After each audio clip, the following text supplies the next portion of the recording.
Hey everybody, it's the last Robo Guy here, and welcome to today's stream. And it's actually a really crazy, cool stream today because this is Endless Dark, and I've mentioned this in passing since it hit early access on Steam. This is the product of Little Light Studios, which was founded by Solmada and Cool Guy, who obviously you should all know because they've been in streams and Let's Plays with me and everything like that. And they've gotten a whole bunch of other people involved as well, really talented writers that we've met from the Discord and from Something Awful and everything like that. And they've come together to create this interesting little game about a colony ship flying through the deep dark of space, and, well, you play the little robot that's got to go around and make sure everything functions correctly. And unfortunately, your AI is just sophisticated enough that you can go insane. So, what could possibly go wrong if I'm put in charge of a little robot that has to try and do his best? We're going to be finding out. And I have played a little of the game, just enough to get used to the controls. The controls are actually very simple. Like, I like this. This is it. These are our controls. You move, you use, you cancel, and you press tab for the UI. That's it. It's my first day. It will be my first day. And to start off with, we've only got access to Robbie, though obviously by the arrows, we will eventually see more robots. And this is Rob, i.e. Robbie. He's got a very neutral, calm personality. He doesn't go crazy immediately. You know, got a little bit of a crack there, but his gauge is in the green. He's got a little red light and a bobbing little red ball. He's doing good. And Robbie is designed around mechanical efficiency and dedication to its work. Robbie starts with extra machine parts and is capable of repairing ship systems without parts and emergencies. Robbie becomes stressed if the turn is ended without repairing everything and risks shutdown on stress breaks. Robbie is an excellent custodian choice for new players. And so yeah, Robbie's gonna be leading us into the game. And he's gonna be a perfect... Robbie, look at me when I'm talking to you. Hey. Robbie. Okay, he's leaving. Let's get started. I'm just gonna feed Robbie to the void for that back talk there. Custodian protocols activated. Unit designation Robbie. Greetings, Unit Robbie. The mission imperatives: keep all systems online, ensure passenger safety, do not engage in independent thought. Refer to mission protocol MC.419 for clarification. What can change the nature of a machine? So this is the game as it stands. We have our little map up here, and this is all the places we can go. There's some stuff up there, some stuff up there, and this is our command station. This up here is the progress for the journey. We're trying to keep ourselves and everybody else functioning, and including the ship, throughout this journey. Now, the tension line, that line there, that little yellow line underneath us, which is the triangle. If we fall behind that at all, we start getting off schedule, and the machine starts struggling, and the ship starts breaking. So we definitely want to make sure we get past that. And I'm gonna show everyone how to do that. And we've got a bunch of tasks. In particular, our only task being go use the observation window. We don't have to do that, because Robbie only freaks out if he hasn't done a job. But we can totally do that. And down here, this is just little bits of information you can get regarding what's going on with the ship, because sometimes you'll fly through weird nebula and stuff like that. So in this particular case, the game is telling us that the reactor has unused power. With each point of unused power, you increase the success chance of overclocking by 5%. We will go into that soon enough. Here's Robbie. So what we know about Robbie is, Robbie always loses stress when performing minor repairs. Robbie also can attempt to repair a system without parts, and it will have a higher failure rate and stress him out. As a perfectionist, Robbie gains twice as much stress for failing a non-emergency repair and for unfinished repairs. And he's panicky. Robbie has a chance of triggering a bot shutdown during a stress break. Now, here's our yeah. So, like, this is just the module regarding those sorts of things. So, over here, we've got a module slot already started, because that's what Robbie can get. And all we've got at the moment are heat recyclers. So this module redistributes heat throughout your chassis, allowing you to perform actions much faster and increasing walking speed. So if you don't really like the waiting times and everything like that, you can do that to sort of pick it up. We're not going to install that because it starts to build stress. And of course, we've got 3 meters down here. This is first, this is fatigue. So as we do stuff, we will generate fatigue. And once we max that bar out, we will get stress. Events can also raise stress without raising fatigue. And yeah, the more stress you've got, the worse your chances of succeeding at things are. So this is the major thing we're going to be trying to like prevent. And it's lost over time, or you can end up if you end the turn below the fatigue cap, you lose you lose stress as well because you haven't worked yourself out. And yeah, stress breaks can add to can cause little events that can lead to psychosis, and this is the thing we don't want. If we max out our psychosis bar, we die. So let's try to avoid that. All right, let's get walking. Let's say I'll give you all a tour of the ship before I go to the observation deck. So up here is the door circuit breaker room. This is really important because some doors will just not open unless you activate that. And now we're going to go up here because this is actually the most important room in the entire game, up past the port firewall. This is cryo. Now, as you can see, we're put in charge of 10 frozen human beings. Look at them. Look at them all just sitting there in their little tubs, all nice and frozen, defenseless. As you can see, if I killed someone right now, we absolutely 100%, we absolutely 100% would probably die. So let's check this out. So there's only one human inside here, which is great. He's alive, but he is old. He's 55 years of age. So there's, that's not too old. If there's anyone older than them, they'll probably be the first one I kill. As you do. We've also got Lucas. Lucas is an actor, which means that probably kill that one too. And this is Nancy Beast, a fitness trainer. I've really been put in charge of like the most important people for this colony ship. I've got the photographer, I've got the actor, and I've got the fitness instructor. Okay, here we go. Okay, Giovanni has to live no matter what. Giovanni is a maintenance worker, making Giovanni the most important person there. Respect. Yes, we all know how I handle the elderly. Okay, fine. Kaylin is a paramedic, so this is good. This is good. I'm getting some people who actually matter. Danica Michael is a dancer. I don't like your chances, Danica. Troy Sosa for bookkeeping in the age of computers and AI. Security guard Javion Flynn. These are all randomized, of course. Kirby McCann. So we have a photographer of redundancy, which is really good. Like, that's absolutely fantastic. And then we've got an automotive mechanic. Yeah, so we're good. We're good. We got two photographers. We can afford to lose one. So that's really good to know. There's no actual gameplay mechanic tied around like the role of that person. Here's the reactor. Look at that baby crackle. Now, that's where all the power comes from. So if anything goes wrong with the reactor and we lose power, things don't really go as well as they could. This is locked. I wanted to go down this way. Because down this way are the engines. Hooray, engines. The engines are very important. The engines are one of the things that we need to be able to make sure our journey goes faster.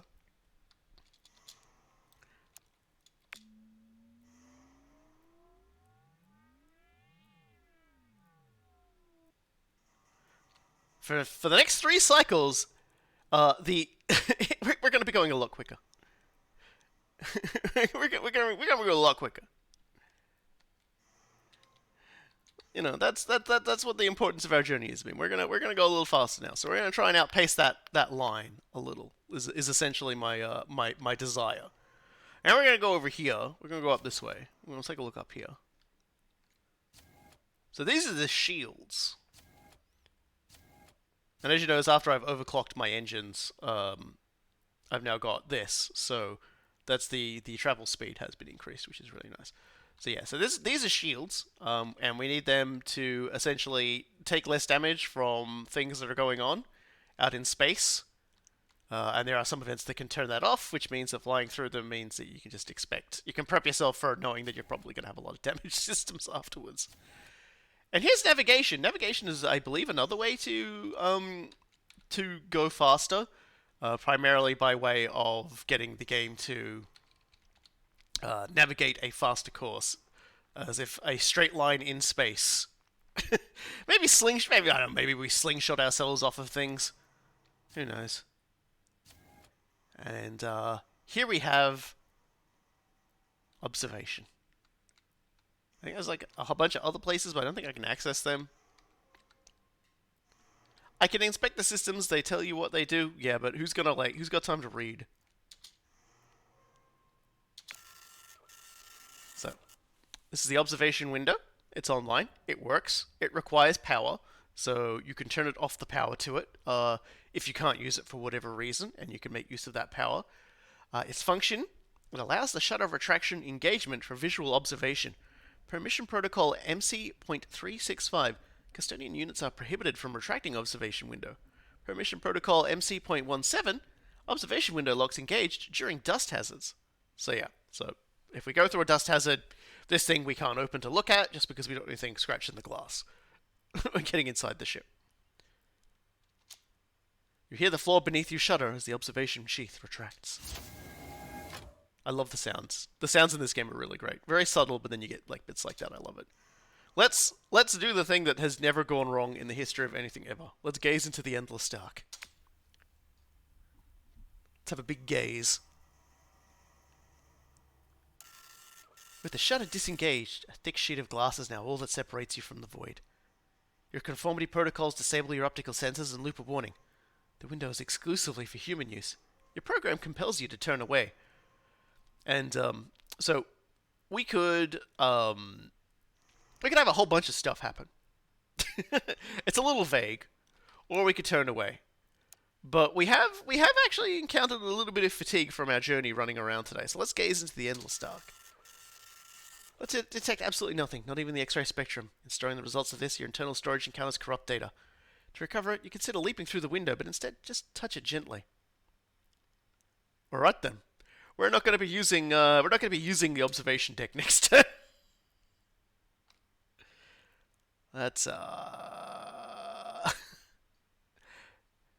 that's bad. And you can see overclocking the engines was a substantial fatigue burden on us.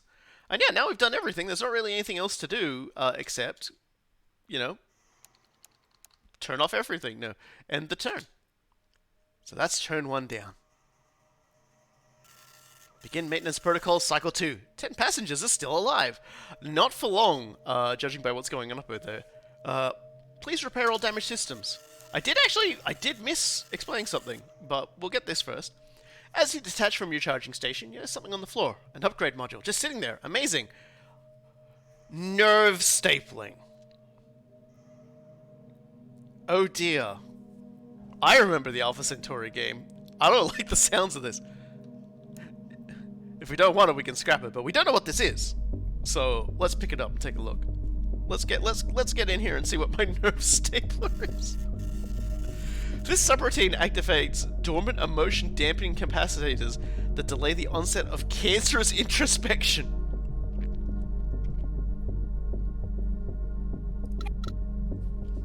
Alright. We've nerve stapled ourselves, so we won't be thinking much. I did also forget to mention, actually, and it's something that came up there. We do have one more thing, and I sort of wandered past it and didn't look at it, didn't I? I'm sort of trying to remember which way I've got to go to get to it. Yeah, down through here. This is our replicator. It makes the little things down here. I forgot to mention these two things. Machine parts they use to repair the ships and do other things. And this is how likely we are to actually do what we're supposed to be doing. So right now it's a 100% chance. But once that goes less than 100%, there's just a chance that as I try and do something, Robbie will try and do something completely different. So pay attention when you've got to that, because when you've got less than 100%, Robbie might just turn off a pod instead of like repairing it, or he might decide to sabotage something. So let's just we'll just close this breaker. Down the bottom left, you sort of saw that was flashing. That was the predictor of what it was going to do to me if I didn't. And you can sort of see my triangle is getting ahead now as well, which is kind of nice. So we can very much tell it's the actor that's dying. No, just kidding. We'll fix it. So let's repair the pod, and you can sort of see by going repair, I'm going to gain a little bit of stress, and I'm going to lose one of my little repair things. See, it's fun. Well, you see, cool guy. When I tested the game out, I didn't play past the second turn, but the module I got was one that prevented me from gaining psychosis from passengers accidentally dying. I just want you to consider that for a moment. Yeah, yes, the empathy capacitors. I'm going in all the wrong directions. I'm still getting used to the ship myself, so you'll have to forgive me if I go off in a weird direction. But thankfully, there's not too many directions to go in. A killer robot is probably considered an industrial accident. Yeah, see. So again, like it's 100% chance to repair. I'm good. Yeah, empathy capacitors are a module because like we get modules. Like I've nerve stapled myself, so now I get less psychosis when I stress break or when events can give me psychosis. And use the observation window. I haven't really accrued any stress, but I kind of liked the idea. My character thought, like, little Robbie thought about throwing himself out there. So let's open the observation window.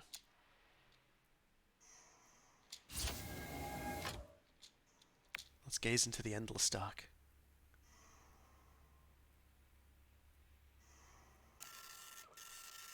And it's the same message as before, so let's take a look and see what happens. The sensors absorb a staggering amount of data in the X-ray spectrum. During analysis of this, your logic circuit is interrupted by an EMP surge. To reroute the calls, you suspend analysis altogether. In one turn, trigger an extra random event. This is not the outcome I expected. Well, that's foreboding. Cool guy just goes, oh, that's not good. That's not good. Boy, what could possibly go wrong? Like, don't worry, folks. Like, me getting horribly, like, death killed by my own insufferable nature is exactly how this goes. So let's say 10 passengers are still alive. All I've got to do is clean a leak and repair a security door, which is pretty good. And, obviously this is just telling us everything that goes on. I kind of skip past that screen. But it's giving us a general notice that there's, like, stuff going on. And here we go. Eye floaters. You're bored. Technically, this should not be possible. You have a process that forces you to consider minutiae whenever you don't have a larger task. Stray thoughts inspired by other experiences can silence it. Those stray thoughts can be even more trivial than counting rivets. Now you find yourself contemplating the thick liquid in passengers' pods and rather remind you of descriptions of eye floaters. Seriously. Humans. What? So, we can silence the rogue thoughts for extra stress. We can indulge in some musings for +4 psychosis. Do some experiments to confirm their nature.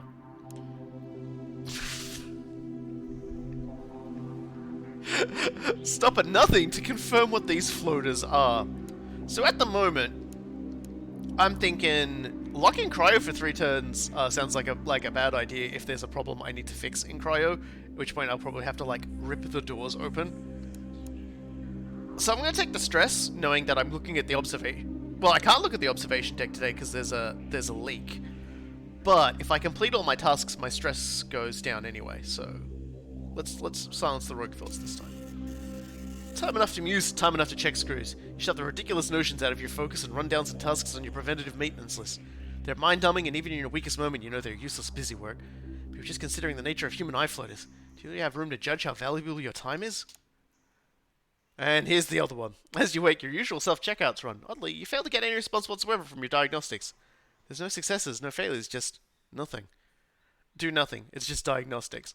Perform percussive maintenance on yourself. Just give yourself a couple good slaps. Replace the responsible coprocessor. So that would overclock and lock the replicator for 1 turn, and at the beginning of the next turn, I would lose 2 machine parts. Force the nav computer to scan you.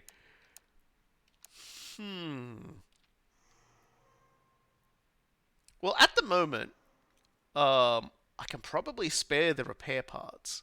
So why don't we just overclock and lock the replicator for a turn and see what happens.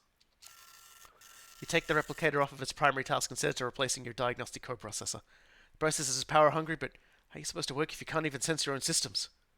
So yeah, so that's the decision I made, is to do that. So repair security door breaker,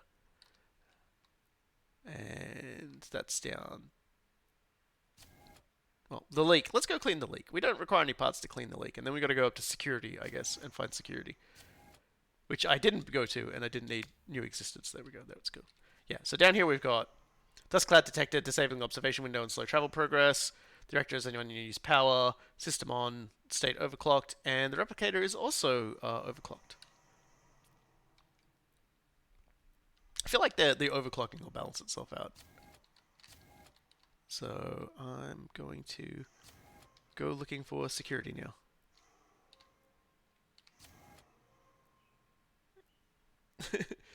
I'm looking for a yellow dot on my map that'll kind of tell me. I guess, is security up past the cryos? Must be. Because I don't think I bumped into security the entire time I was messing around with this stuff. Wait, are there more cells back here? Oh, no, this is the infirmary. This is where everyone would go if they were awake. Ah, so all 4 breakers. I looked at the breakers and I didn't see a flashing light over them. So I got confused for a second there. Oh no, I see it there. It flashed like once. Oh yeah, there it is. There it goes. I was looking for a red light. All right, let's repair the breaker. And there we go. Success. And that's it. I can't go look out the observation window. And end the turn.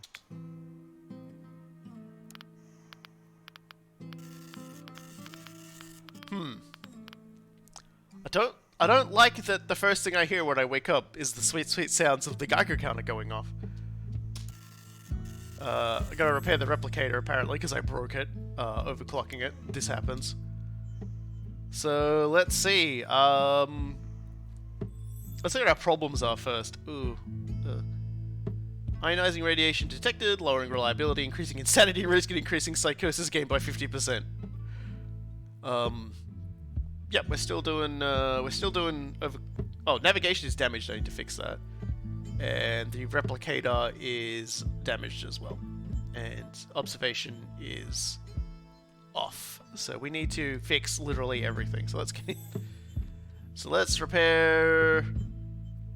God, like I was like, oh yeah, we shouldn't need too many parts, and then like the game is literally going, oh ho, let me just check and see how you feel about this. Okay, let's clean the hazard.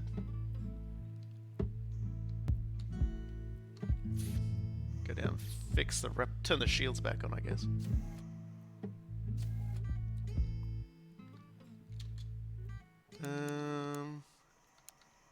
Repair navigation.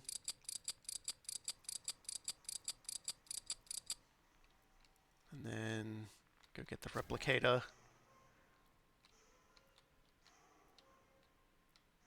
We didn't fall behind on any of our replicator parts either, so that's good. We are stressing out a little from doing all this work, though. Well, fatiguing out, I should say. Although honestly, we haven't actually had to repair that much, so I shouldn't be complaining so much. We are losing our ability to do things properly. All right, let's turn it on.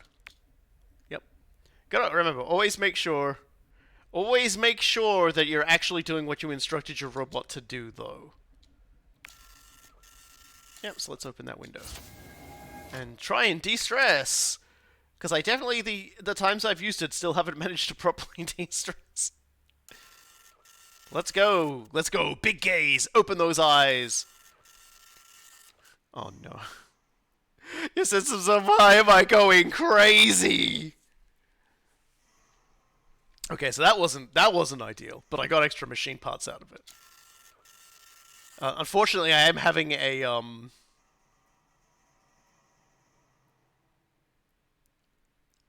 Oh. Ooh, this is interesting. The rage burns. You don't know why, but it's hot. So hot you can feel your own processor entering a thermal safety state. Nothing works. Not your charging station, not resting, nothing.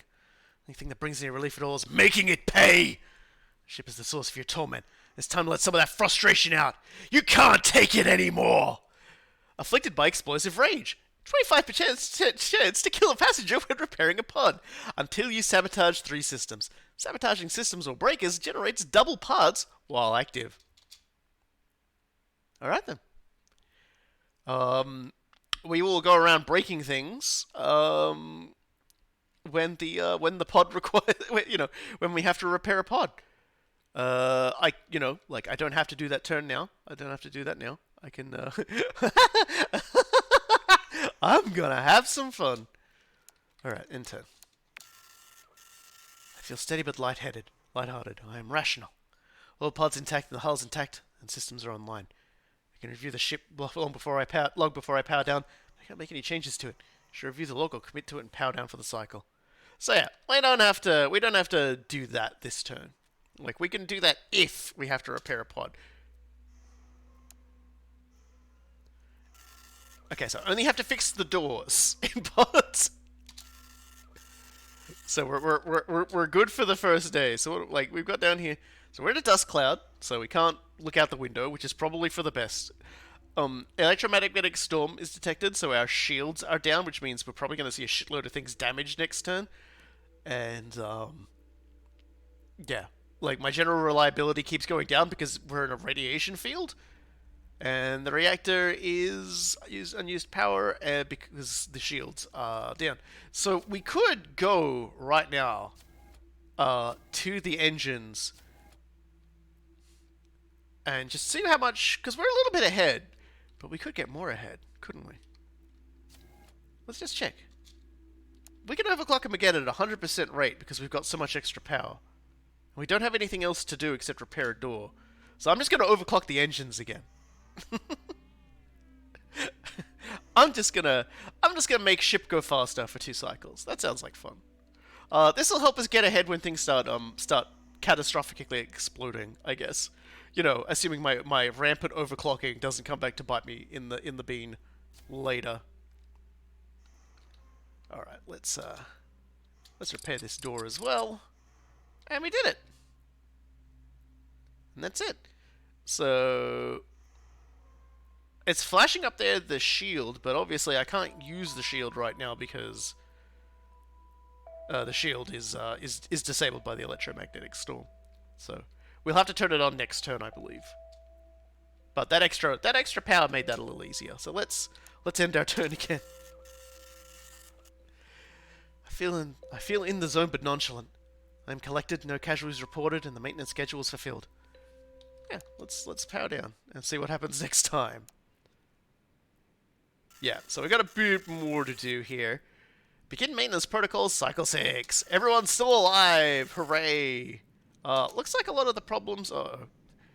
Door stuck. Door stuck! I beg of you! You're genuine. You're preoccupied listening to your far-off sounds of the ship as you attempt to clear a door you passed through just a moment earlier. It closes around your trailing motivator, trapping you. Patiently wait for the door to open again after it realizes it's failed to close, but it doesn't. Worse, it's not acknowledging your reopen commands. It's not uncommon for a door to get stuck, but having it do around you is a genuinely frustrating thing. So our choices are, pull at your motivator until it becomes free, which will give me a little bit of stress, but it costs me 2 machine parts. Howl about the ridiculousness of your situation, which will reduce stress, but give me psychosis. At the beginning of next turn, lock random system for 1 turn. Attempt 3 times. What does that mean, exactly? Attempt 3 times. Because that kind of seems like the ideal thing. Oh, actually, locking the systems doesn't sound like a good idea at all, actually. So it'll do 3 random locks? That seems troubling. Why didn't I just boost... Oh, if it fails to lock a system, it'll try to do a different one up to 3 times. Oh, okay. So it'll only lock 1 system.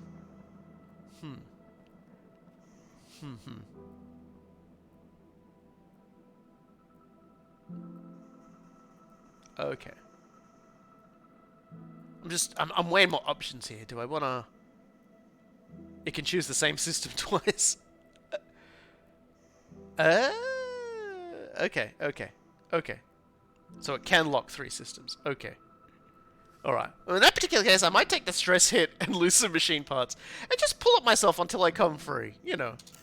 This is absurd. It's just a door. You pull at your motivator, becoming more and more enraged as it refuses. This is actually very much in line with the fact I'm afflicted by, like, crazy rage at the moment. Becoming more and more enraged as it refuses to come free. The door continues to hold fast. How can a door be giving you so much trouble? This doesn't make any sense. Irritation morphs into desperation, and your joints whir in your effort to wrench yourself free. I beg of you! You spread eagle on the ground in relief, only realize the motion feels singularly unbalanced, and unsurprisingly so. As the door is sheared away the motivator it claimed. Shock consumes you, and your core automatically engages your emotion inhibitors to stabilize yourself to a placid acceptance of the situation. You painfully drag yourself upward, leaning on the bulkhead. You have to find some parts to repair yourself. Okay, so that was fun. Option 2 is the one that goes full-on door-stuck meme, where you just basically start... You scream at the door and call it a genuine cocksucker. Alright, let's go. We're out of the dust storm, I think. What's this? Navigation navigation needs to be fixed and the shields are off. So this isn't too bad. We actually had a lot less things go horribly wrong that entire time, so let's just power it on.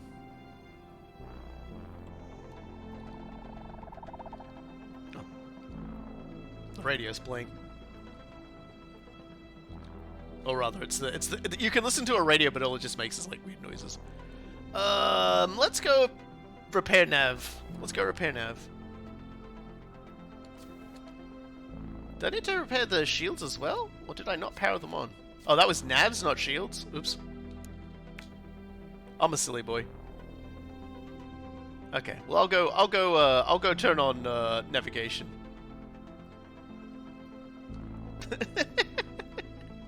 Everyone's like, "Oh, dude, you just did a dumb thing." You're right, I did a dumb thing. So let's turn that back on again. See, this is the problem with streaming is you stop paying attention to what you're doing. Yep. So we're repairing. We're not attempting to listen up your lots of sabotage.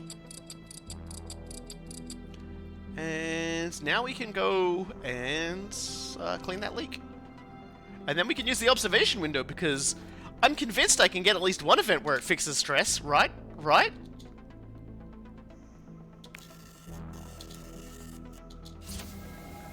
Right? Surely this time.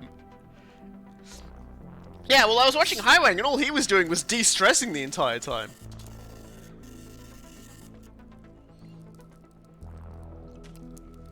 Okay, so nothing happens again. So that's fun. Alright then. I have yet to kill anybody, but if I repair a pod right now, there's a 25% chance I will outright kill someone.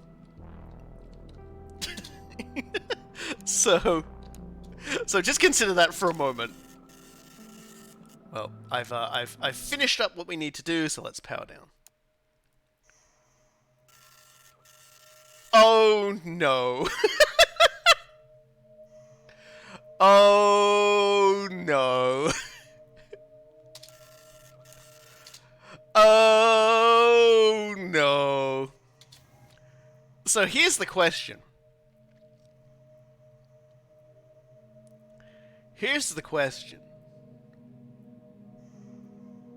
Oh, I've got to repair command. Apparently command is...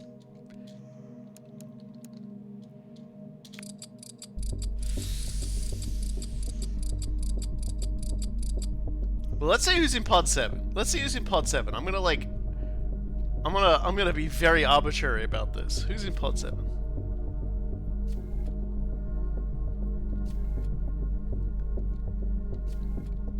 Oh, yep, there he is. Broken door. Okay. This could be... I was like, yeah, surely this is it. Surely this is like, you know, we get through this, the 25% chance to just outright murder somebody won't happen. Oh, it's you. Sosa T, the bookkeeping clerk. So the question is, bookkeeping clerk, do you live because I go around and break some things?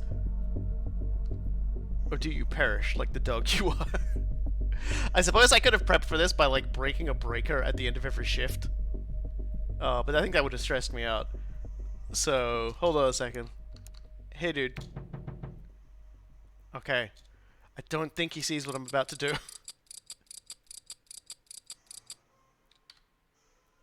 Hey! Well, ladies and gentlemen, we've managed to avoid arbitrarily killing somebody because there was a 25% chance I just had to fucking end their existence. So there you go. We did okay, everyone. We've managed to avoid drowning. That definitely probably would have broken my character's brain. Good job, right? Alright, let's crack it open and gaze into the void. I don't even need to at this point, because I'm not stressed. I don't need to do it. Like, you don't need to do it. Robokai. Hey, and I got the de-stress thing. I lost most of my stress anyway from just, like, finishing all of my tasks and not overrunning my fatigue bar, so... Frankly, my inclination would have been to sabotage observation as soon as it made me crazy. Well, I think, like, damaging stuff stresses me out. Like, leaving stuff damaged definitely stresses me out. Alright. Let's commit to log and power down. And anyway, that was the third turn of being crazy. So... Or maybe not. Let me just check this. Okay. Oh no, this is forever! Never mind. This is a forever thing. I don't know why I thought that was only for 3 turns. I'm gonna have to just start, I'm just gonna have to start breaking stuff, because we can't live with this. Yeah, you're right, I did not consider that. So I've got to like, sabotage 3 things to get rid of this insanity.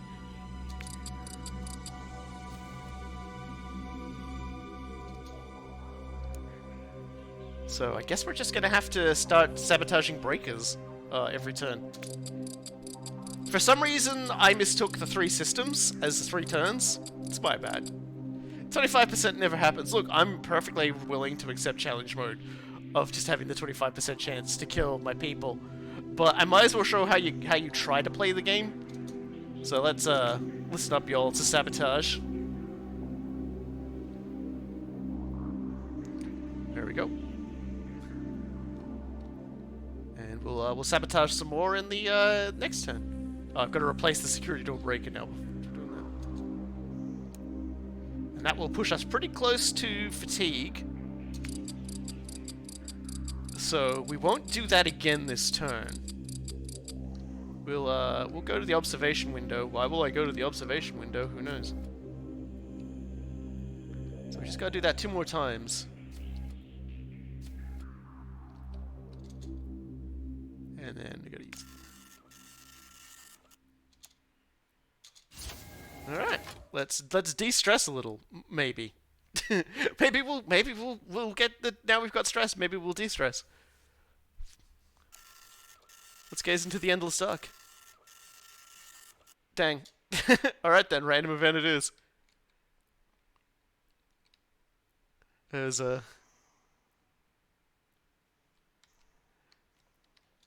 What could possibly go wrong next turn? Basically, all of my random events are bad, just FYI. Good grief. Everything's fucking busted, baby. Occasionally, high-order cognitive functions come online before your basic perception filters. Now this is one of those times. The drab grey metal of your womb room seems to swirl with vivid halos of colour that shift from nano to nano. You start to lose yourself in the hallucination and realize your filters are coming online. About to end the display. So I could do nothing and gain some stress. You could get minus 10 stress, but I've got a lot to repair today, so I'm not going to do that. And try to disable the filter entirely and immediately end the turn. Okay, we're going to take the stress hit. You placidly wait for your boot sequence to complete. The breathing coronas fade and settle into the drops of light in the sea of darkness within the ship. With a mental sigh, you lever yourself up and start running down your task list. And also we do have this as well. Theme song. Your ship feels far too quiet recently. You're not sure why, but the normal clanking, humming, and whirring of machines and systems seems more distant, less distinct than usual. You could set up a pair of control beeps to follow you around, heralding your arrival in different parts of the ship. It sounds fun, and ship policy even allows it. So, I could remove myself some stress. For the next 3 turns, at beginning of turn, stress -5. In 4 turns, for next 3 turns, stress +10. Apparently we get a bit tired of it after a while. Or we could try for a nice, comforting, soothing progression. I'm just gonna go hard, bring the noise. For the next 3 turns, at the beginning of the turn, stress -10, damage random system. You quickly realize the announcement does not do subtle well. It's decided to airlock the concept. Instead, you focus on trying to make the densest, most powerful waveforms you can, overlaying shrill tweets and bass rumbles to completely fill the air with the thunder of your passing. The result is incredibly satisfying, but you are slightly concerned that the rattling you hear in the bulkheads will shake something important loose. There we go. So, we gotta fix a lot today, and I'm not sure we're gonna be able to fix everything. So, let's just repair. Let's just see how much our fatigue bar fills up. We'll do the really important stuff first, like the replicator. We definitely need to repair the replicator. We cannot let the replicator be unrepaired. We'll get to you last, I think. So let's repair the replicator.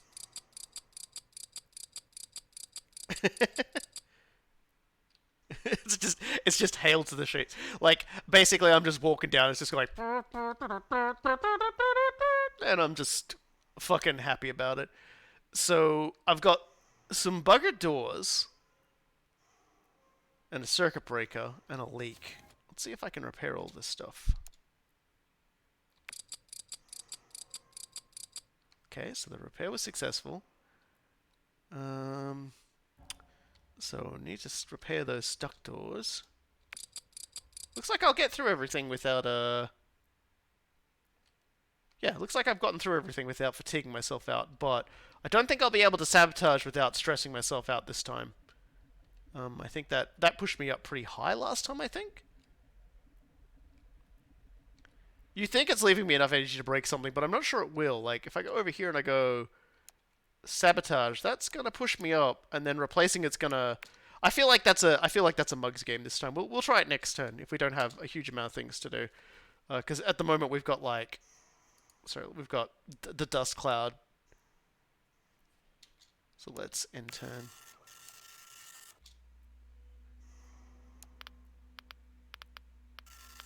If a break is damaged while you have the sabotage objective, can you sabotage and replace the breaker to only cost 1 part instead? That would have been a very clever idea. Speaking of problems, part of your maintenance routine includes so we've got like a sequence of events thing happening now. So here we go. So part of your maintenance routine involves validating the output of every ship system. And the report from today is concerning. A significant drop in power output has been detected from the reactor, out of line with anything you'd expect.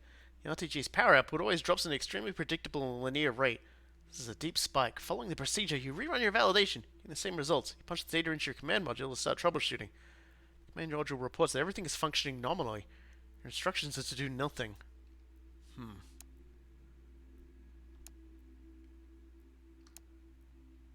So we've got, you know, begin contingency story arc, or abort the contingency story arc. I'm going to start the contingency story arc, because you do get things out of these, so...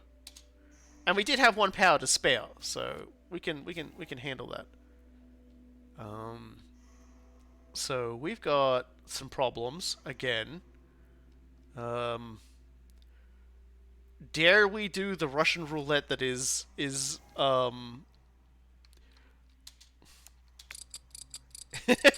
Fingers crossed, everybody. I've got some really bad news for everybody. I just wanted to say, Michael D has passed away today. Yeah, we're all very upset by that passing. Except Robbie. Robbie appears to have not cared at all. Robbie was only following Robbie's programming. And we're actually getting like super slapped by like literally everything, which is great. So I need to power on navigation. I don't have enough power though. Let's investigate the... Let's investigate.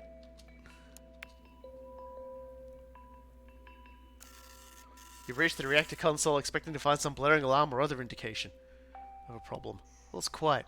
A routine diagnostic reveals nothing, and a more detailed scan along with an auditing of power output shows the previously asserting power drop is gone.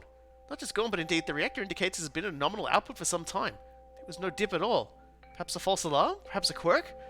Whatever the case, it's no longer an issue. That'll come back to haunt me, no doubt. Let's go clean that leaking engine.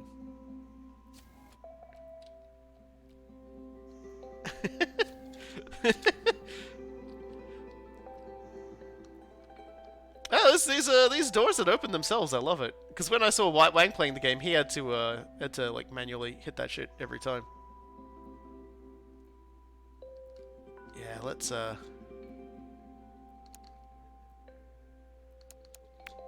well, we can't turn it off. It would seem.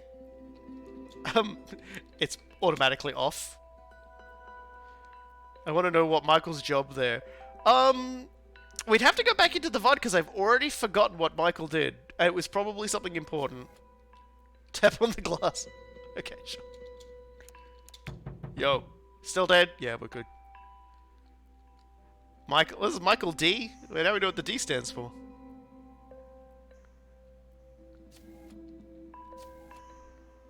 Anyway, it looks like we're gonna have enough stress to like mess with the breakers too, which is good. And we can repair observation, although we are in a dust storm, so we can't use it, but that's fine. Eventually there'll be art for the flushed pod, apparently, so that's good. Okay, so we are repairing. I was wondering how that was gonna go. Alright. And now we just need to go destroy a circuit breaker.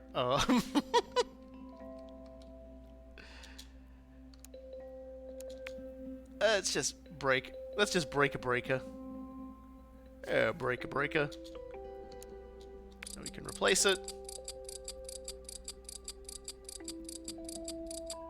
And there we go. I'll have to do that one more time, and we'll stop being insane, and stop, you know, accidentally ending the lives of people.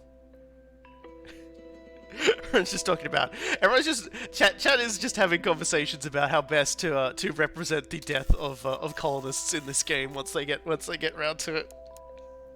The noises that they're going to be making. I feel exhausted but laid back. I am centered. Most passengers remain alive, and the ship is in good condition. I just like turn to the audience. Oh no! That's too much to fucking fix. Oh, that's bad. Oh, that's bad. The reactor is again producing far less power than it should, and again without any tools or assertions of failure. They could be indicative of a total reactor failure. Total reactor failure would result in pods eventually going offline, and the engine ceasing thrust. Not a disaster, to say the least. Disconnect from your charging unit, access all the codes you hold related to the reactor repair. Clean the more obscure ones, and prepare to get to work. Okay, so we better go check out the, oh my god, everything's going wrong over here. This is... Oh god, the basic door is busted.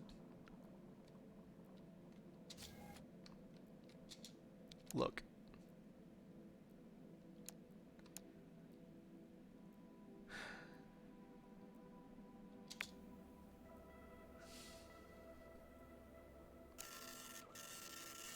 Machines can never die. No matter how bad you break them, you can always fix them better after.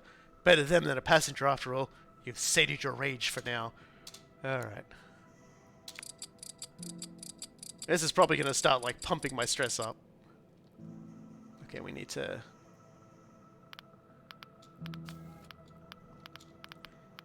investigate.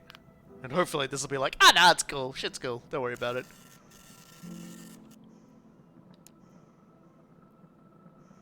Well, that can't be good. Okay, we're gonna start getting overwhelmed by everything now. The downward spiral has begun.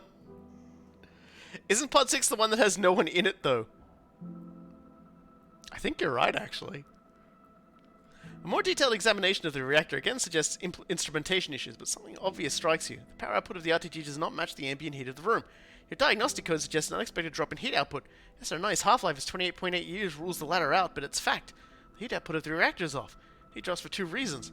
Failure of the radioactive material, heat being piped to elsewhere in the ship. The way for sure is to see which at the moment you would be disconnected. To see which is at the moment would be disconnected. The only way to know for sure which is which at the moment would be to disconnect all load from the RTG and directly measure its output. So I could abso-fucking-lutely screw myself, or screw myself less because I'm Robbie. So Robbie, use historical data to draw an estimate and work backwards. Power output of an RTG is something you can calculate with precision, so there's no real need to tinker with the reactor just yet. Trolling through historical records and many hours of historical simulations will suffice, hopefully in the time to arrest whatever the issue is. You task your own internals with processing the data while you attend to other duties. It will take some time for them. It will take you some time to arrive at a conclusion. All right, so, boy, we are in a lot of problems. Firstly, cryo needs to be turned back on, like, immediately. So let's turn that on. So turning that on has stressed me out. It really wants me to repair pod 6, even though, like, Michael's dead, yo. The engine is off. Oh my god.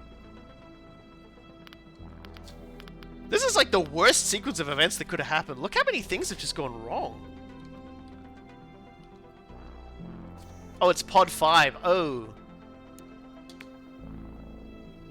God. So everything's like boosting my... Okay, so I literally cannot turn my engines on right now. Oh my god. Why is everything broken? Did I do that?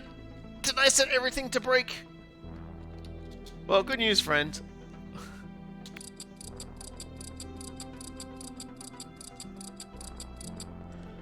You're alive.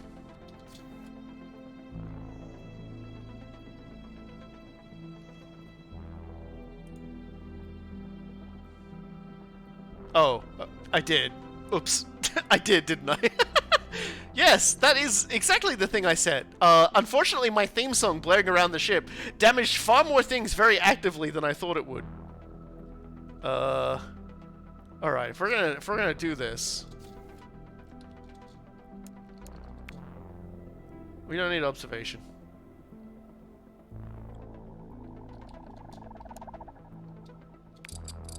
We're just gonna have to give ourselves a psycho break, because we're gonna do it anyway if we try to go to sleep without anything repaired. Okay. So, yeah, everything that's happening right now is my own fault. Are you off too? Oh my god. Shields, please.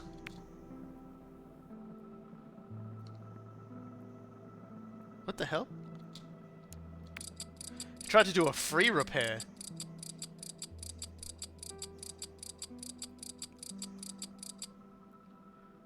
Okay. I'm very close to my next big break.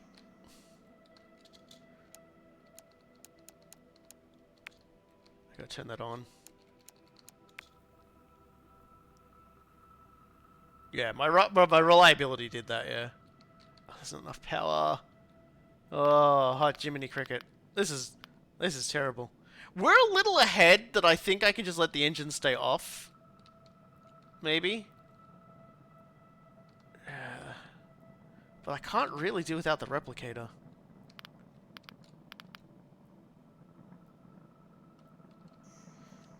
What's our thing going on here?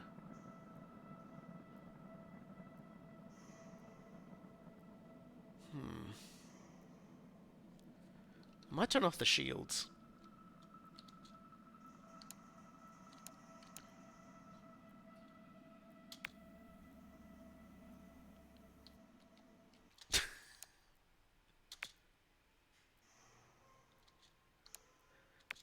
Okay, so I get... Oh boy, this is bad. This is real bad.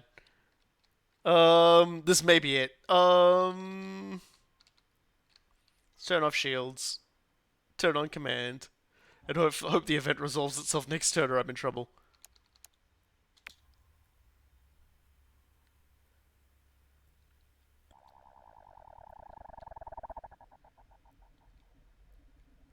Boy, this is good. That deciding to just have everything randomly break was not my best play. Oops, I don't know why I aborted that. Sorry, I panicked and hit a button. All right, so everything is bad. Let's just end turn and watch me go abso-fucking-lutely psycho. Okay, well the good news is it looks like I didn't explode in stress. And I still have to repair cryo. Oh my god.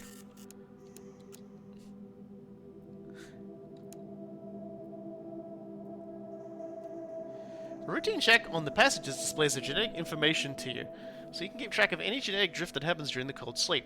You happen to notice that two of the passengers are related, from whom you consider your own creation. You realize you do not contain the blueprints or information involving how you came to be, other than the fact that you were made purely for this ship's repair and upkeep.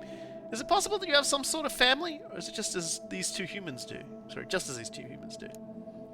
So, I cannot think about it, and I can go crazy. I could try to de-stress myself by immediately ending my turn and then killing all the passengers. Or I can disable observation for 3 turns. I think let's get a little crazy. It's more important what you do than where you came from. Besides, if many scientists made you, you clearly have a large, close-knit family. Probably. Somewhere. You simply return to your duties. No need to think on it. Definitely no need to think on support, warmth, camaraderie. After data analysis, determine the problem is not the radioactive material. The reactor is producing heat, but the power is not reaching ship systems. Finding where it's going will require you to trace the individual conduits, of which there are many, spending extended time near the RTG.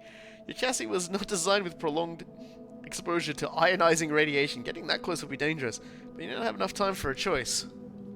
Well,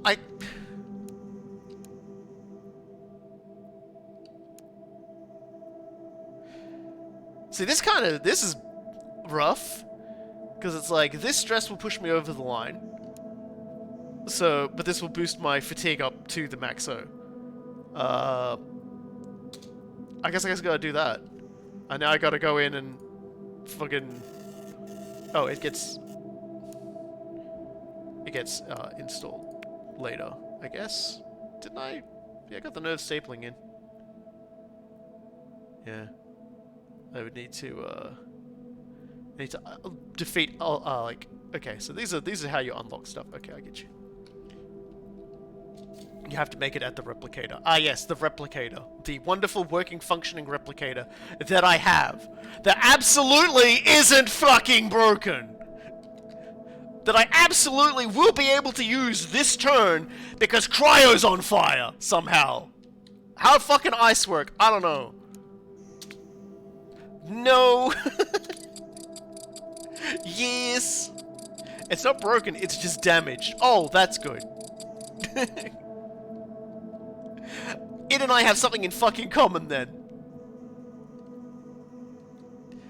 God, look at all this. Everything is just going wrong. I gotta go put on some radiation shielding so I can go... No, fuck you. I went in the wrong direction. You know what? Maybe it's just time to use the observation window. Maybe it's just time to try and de-stress. Let's just try and de-stress. We can do it. We can do it. We can get the event that gives me no stress. Surely. Surely it's fine. Fucking god, she's fucking window for should just killed all the human beings. She just fucking spaced the entire half of the fucking building. Goodbye, cryo. Fucking stupid fucking... Oh yeah, let's do that, hey, with all the fucking things I have, right? Fucking... Yeah, cool. How much does it cost? So we got machine templating, machine parts, radiation hardening. Yeah, I don't have that. I don't have that. I don't have a single part. There's not a single part to be had anywhere here. Oh, and if the engines stay off this time, we're definitely falling behind the line. This is definitely the doomsday spiral. I've destroyed myself. That's it. It's over. It's ogre. It's all ogre.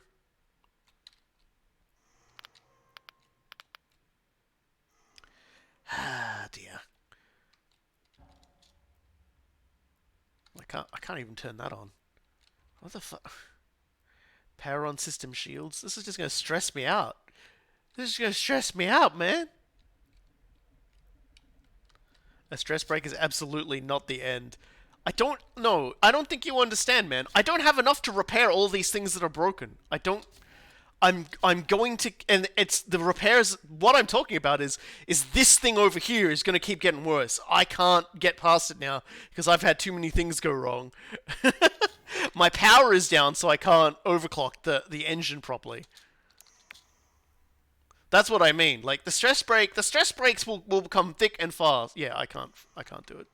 The stress breaks will be coming thick and fast as time goes on now. There's not overclocking does not. Yeah, but it's going to increase the chances of it working, and I'm going to let's just do it. Look, let's just show you what I mean. 60% chance of overclocking. There's no way I'm pulling that off. Like there's no way I'm pulling that off. Like this is the end, which is fine. There's nothing wrong with it being the end. Don't worry about it. I just don't exactly know what to do now, aside from try to do emergency repairs on the replicator, I guess. Because that's about the only thing I can do, and I don't like my chances. There's a kookaburra outside laughing at me now. Yeah, I don't like... I think Robbie's...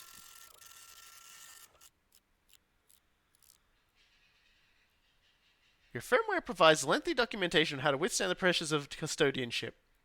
Unfortunately, your internal simulations are woefully inadequate in preparing you for the reality of the situation.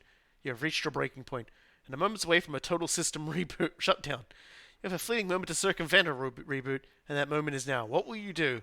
So, I could force a purge of my neural network, and I could get lots of stress down, psychosis up.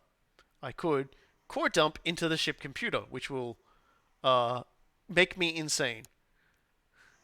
I could also just go completely bug wild insane, and I could get an insanity and de-stress every turn. I could just like shut myself down. Let's just go with this for now. This seems like the...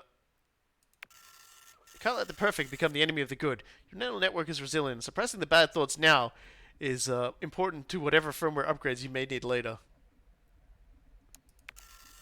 A routine inspection of the cryopods revealed something horrible. A dangerous bacterial infection has spread, is somehow eluding the life support systems. Though the console insists all occupants are healthy and botiformis meningitis is not a real disease, you know they are sick and only you can cure them. Afflicted by the factitious disorder, you inoculate passengers to lose 20 stress with a 5% chance of killing them for 8 turns. The cure is sulfuric acid. Alright. Well, I'm just gonna go to bed. Everything's gone bad, I'm just gonna go to bed. I'm just gonna sleep. I feel fatigued but unconcerned. I am composed. Only a few casualties have been reported, but numerous systems are damaged or offline. So, Cool Guy is telling me that all the broken stuff here I can actually salvage for...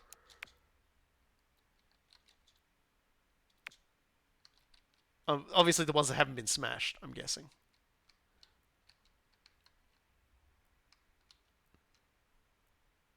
Yeah, I'm on my way to Nav, it's cool. So this is me going in the wrong direction. Again, don't mind me. So I can just go into navigation and just like smash shit. I'm gonna confuse navigation and other things all night. So we can dismantle this for stress. This is a trick we can only do once. To everything.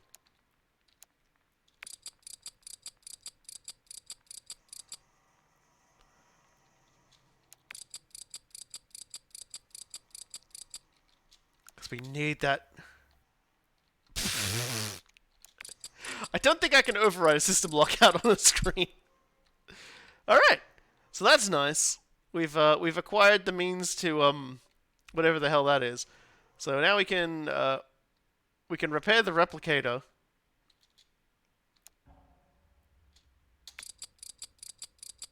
And make our radiation shielding. Who knows? We may be able to turn this around.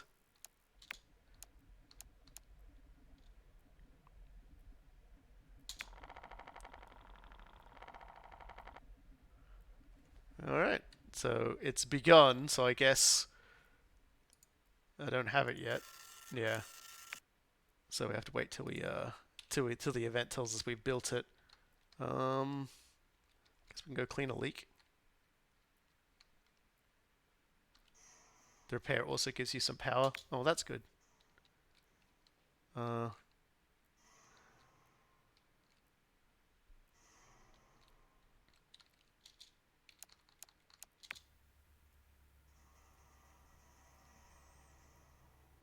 Yay! There we go. Still... Oh god, it's like gonna take 2 turns.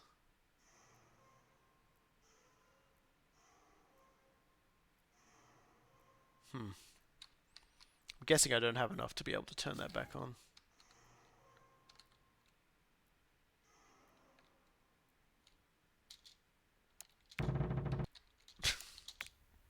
That's enough out of you. Yep. Alright. We're in trouble. We're in a lot of trouble here.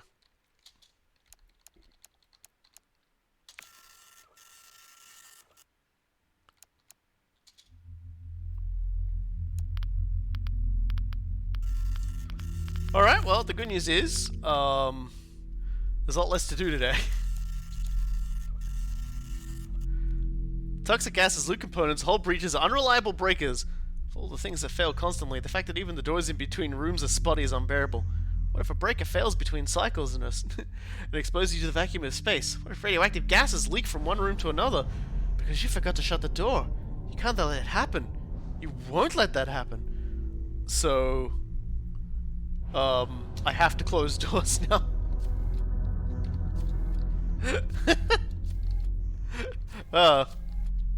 Robbie's looking good. Robbie's looking good. Door psychosis, man.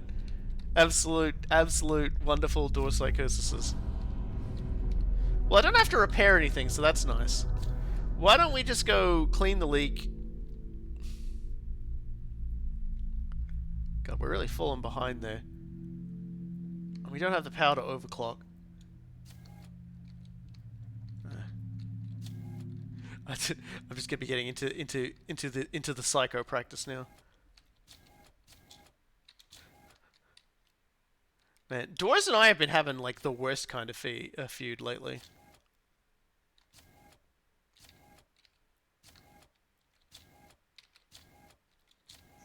Even though there's like no reliability to turning on the power. Oh yeah, that's right.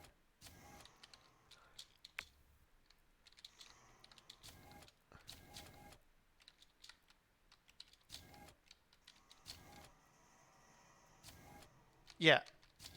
I know, you keep... Yeah, overclocking does not require extra electricity. Okay, that's cool and all, but, like, I still don't think I'm going to be able to do it reliably. Because the extra power makes it easier to do it. That's like, when I say it, that's what I mean. When I say I don't have the power for overclocking, I mean I'm going to be more likely breaking the thing when I'm high at stress. See, even cool guy the dev is not immune to like backseatitis. Alright, well, I guess we gotta wait one more turn for the replicator. You know, we're looking a little stressed here actually. You know what, maybe we should go inoculate our maybe we should inoculate our people in here. Yeah. Yeah, let's inoculate everybody. Hey. Cured! Yeah. Yeah, just a little bit of inoculation. What's an 8% chance to kill someone, right? What's an 8% chance to kill someone? That's fine. They've got robocular meningitis. I have to cure them. I gotta cure them. Well, I don't need to do it now. Oh no, one more. One more. You're fine. Yeah, look at that. Ah, look at that. All the stress. All the stress has just gone away. I'm no longer stressed. I don't need the observation room. I'm just gonna go to bed. And power down.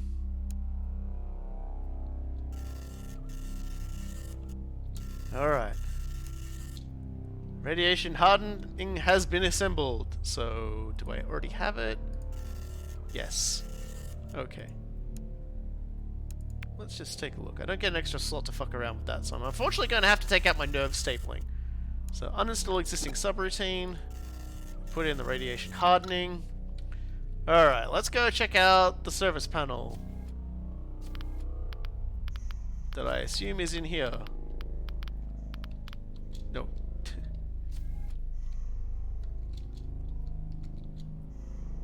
Exposed reactor service panel. Alright, so beneath the shielding panels of the reactor lie the enormous conduits and emergency shunts that control power delivery around the ship. You grip the servos holding them in place and prepare to expose them. The intense heat begins making your sensors flare. That's nothing compared to the electron bombardment causing errors in your memory banks. You can proceed at any time, but doing so without adequate protection for your chassis could be disastrous. Alright, well, I'm protected. Let's go. Bathed in radiation, your chassis engages consensus protocols to keep you online. As you force the servos back into place, you feel the heat pattern change. It worked. Releasing your grip, optical sensors notice something out of place near the servo. A small electronic component. Almost looks like, yes, it's an upgrade module. One designed to install into one of your very own upgrade slots. What could it possibly be doing here? As you put the shielding panels back into place, you pick up the module and examine it in detail. What could it be? It's so delicate. On inspection, the module is dangerously irradiated, but would otherwise be compatible with your chassis. You have no record of what its function is, though microscopic etching on the RCB reads, quite simply, memory core. With time, the radiation should dissipate, leaving the module safe to use. So, this is the memory core, a unique module that preserves story arc progress across games. Completing a story arc with the core installed will allow you to progress the story in the next game that ending in a loss, roguelite mode only, not available in early access yet, or uninstalling the module will reset all progress. Fascinating. I will leave it in the command pod for now. So there we go, everybody. We've actually fixed the problems now. We can go power on the goddamn shields. But first, let's try overclocking the engines. You know? Because we kind of need that really badly right now. It only took my sanity. Well, look. I have, right now, the best kind of insanity. The insanity where it is somebody else's problem.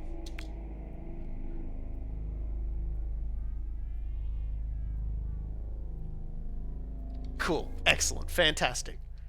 We zooming. We're actually pushing through. I thought we were done. I thought, yep, that's it. Everything's going wrong. My goofiness has killed me. And then the game went, no, hold on a second, buddy. You ain't out yet. Just cure robocular meningitis, bro. You're fine. And what do you know? What do you know? I've cured robocular meningitis. Am I still scared of doors? Yeah. I have to remember to close all the doors when I go to, like, do stuff like that, because that could have been catastrophic. Oh, there's still not enough power to turn on the shields? Huh. Oh. Alright then. I guess that fixes up next turn. I'm just gonna go. I don't need to use the window. I'm not stressed. Fuck you, window. The window is now our only if stressed event.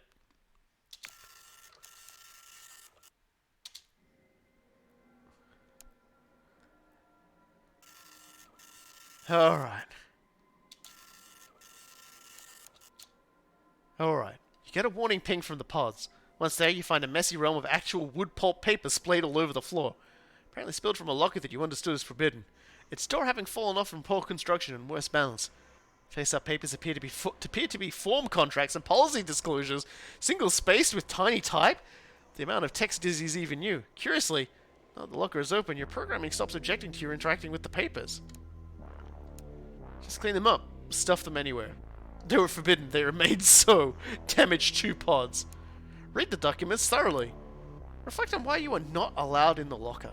For the next 3 turns, at the beginning of the turn, 50% chance of +2 psychosis, 50% chance of -10 stress, both can happen. Hell yeah! It's curious that it was specifically the sagging box of low-quality metal with the single worst log you've ever seen was what you were actually forbidden from interacting with.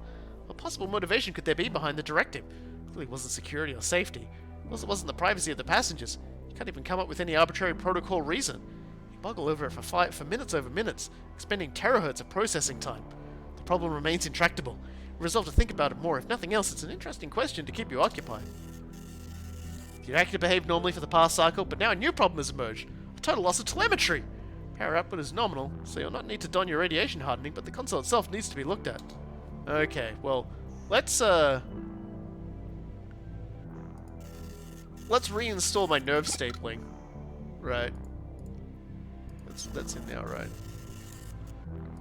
So I have to uninstall it and then put nerve stapling in. There we go. I don't want to go crazy as easy, right? Alright, well, let's go repair Cryo first and foremost. Because otherwise everybody dies. Sigh.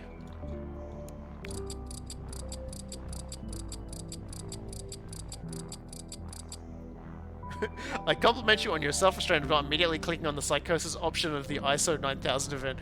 To go reading through everyone's shit? I ain't crazy. I'm, well, I am, but just a different kind of crazy.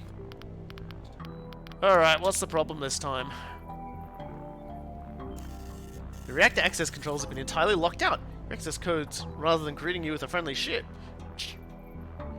Emit an ominous warning. Unauthorized user, cease access attempts immediately.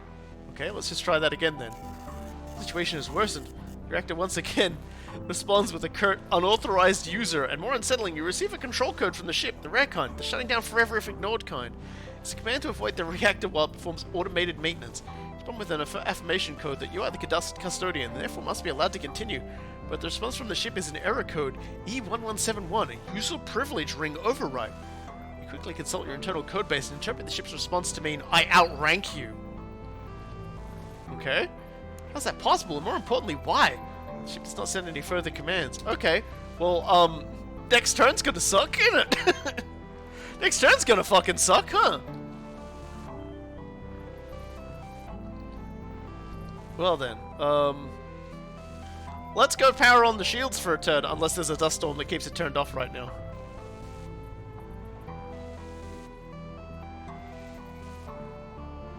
Although, I think I won't be able to turn it on now because the fucking thing's off. Because the thing now says it's off, so who knows, maybe it'll like fix itself next turn? I don't know. Let's just see. Let's just see if it goes, actually, sorry dude. Who built this ship? Elon Musk. Oh no, Elon Musk is really scared of AI now. He's all spooked out by AI now. He's like, man, AI, I'm frightened. Yeah, let's see. Oh, I think he was scared of it, then he loved it. Well, you know what, I'm feeling a little stressed. We have a spare photographer, this one's the oldest one, so let's inoculate. We have a problem. We have a problem, guys. We're down a photographer. Okay, let's just use the observation window, right? We're stressed. It's only a little bit of stress, right? Let's not think about the person we just killed. You know, that I could not save from meningitis. You know, like, let's just no. Naughty boy, Robbie, you little sassy bastard. You've just killed your second person. Come on.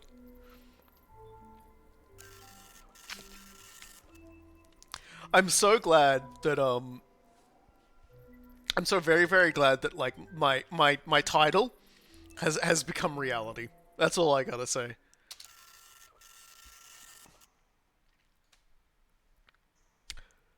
I don't know how this works. Sensors detect a minute amount of data in the infrared spectrum. In storing the results of this, your internal storage encounters corrupt data.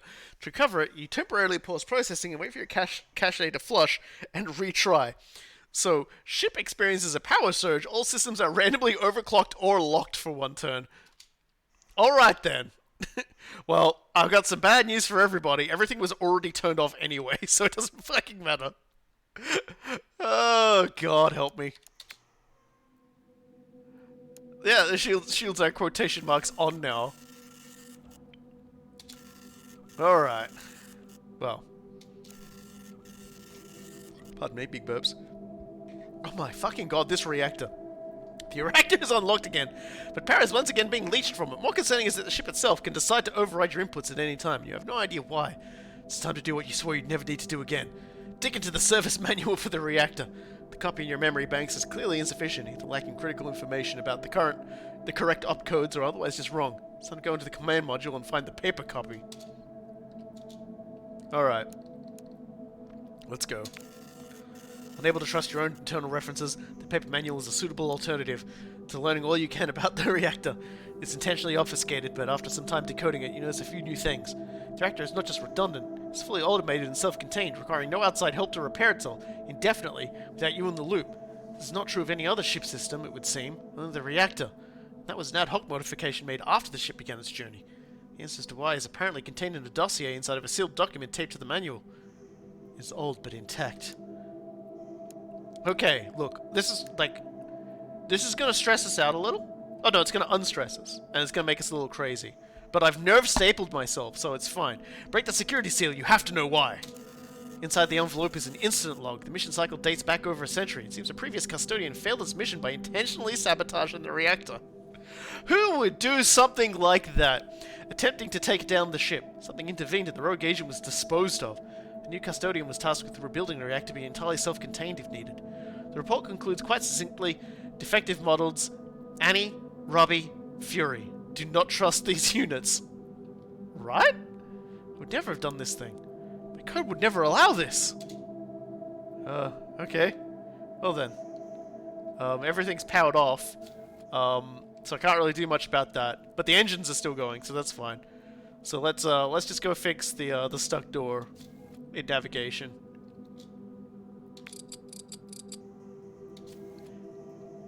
And I gotta go talk to the reactor.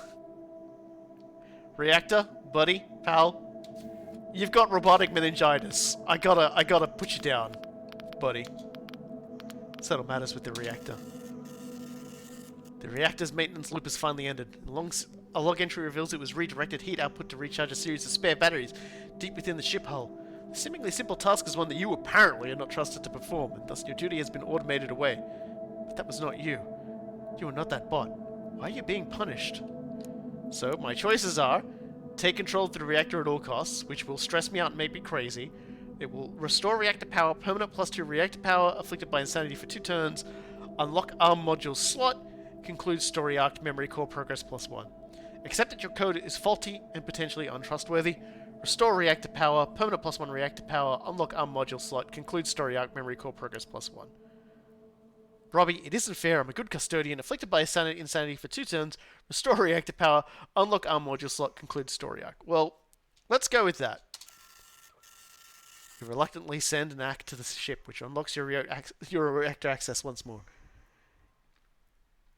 You further send a litany of complaints to it, demanding some sort of consideration, but the ship falls silent. The situation is resolved, but you will never feel the same again. The stress you had to endure in working to repair the reactor has not been completely in vain. After the excess radiation is flushed from your chassis, a jolt of energy through your arm knocks something loose and exposes a module installation slot. You can now install a new module in slot G. What should I install in it? Anything you want. Oh, no. Oh, it's this one. There are too many doors on this ship. They lead to old rooms or outer space or inner space. They get stuck. They slam. Doors can be dangerous. Who's closing these doors? I'm closing these doors! I'm closing these doors because I go fucking crazy if I don't close these doors. Why are so many locked? Why do you hear creaking behind some but not others? What happens if you try to open one and you can't? I have been attacked by doors every step of this journey. I am demanding that we kill all the doors before they rise up against us. If you open one, there's something you don't like on the other side. So we are inflicted by entomophobia, a 25% chance to gain 5 stress and run screaming when using doors for 2 turns. 100 doors, and they all go nowhere. Okay. That's going to manifest next turn. You're going to love it. Let's turn all these systems back on, right? Now we've got everything back where it needs to be. And, like, we've got a thing here, but, you know, let's put this on, because this will stop me from taking extra psychosis from radiation storms if things go wrong. And things are constantly going wrong, so that's fine. Okay, and then last but not least, the observation room.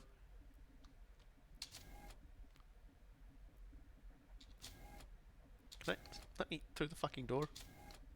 I think I actually did that twice. Okay, we need to de-stress. We need to use observation. No, let's not force observation. Let's just do observation. Okay. Let's just gaze into the endless dark. And if we get too stressed, we need to go inoculate some people. So let's go.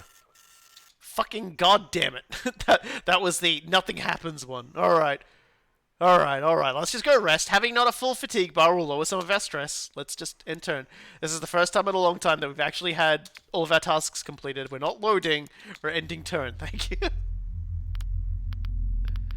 So, we have a problem now. The logic unit powering your ship sensors is on the fritz, it would seem. It's receiving ship data, but the processing of it is failing in unexpected ways. When you attempt to query your current stress level, it returns a picture of a farm animal. But which farm animal? Is it the micro pig? Is it the micro pig? For those wondering, actually, I probably didn't explain the micro pig. But during a stream, Highway stream, there was a typo, and so it said like micro pig instead of like microchip or micro plug or something. And I've been, and since then I've been demanding Corkai make a micro pig event. This isn't it, but I want a micro pig event. I want an event where the AI keeps seeing a tiny pig, just out of the corner of its eye, and it's like you basically, and you like an entire fucking event about trying to chase this tiny pig and catch it. I don't care how it ends. Like, I don't care how many people, like, I want a sequence where the micro pig is running through, like, cryo, and you're trying to hit it with a mallet, and you've got a chance to kill colonists, because, like, people in the pod, because you're trying to hit the micro pig with a mallet. I want this to be a Looney Tunes event, okay? Because I want the micro pig, okay? I'm turning to the tabs. Micro pig, micro pig, micro pig. I'm slamming my knife and fork up and down on the table. Micro pig. Anyway, when you ask for how many replacement parts you have in stock, it returns a puzzle asking you to identify a series of wheel transportation vehicles among a collection of unrelated images. Did I get captured? God damn it. Affected by data feed failure, your HUD is scrambled and useless for 3 turns.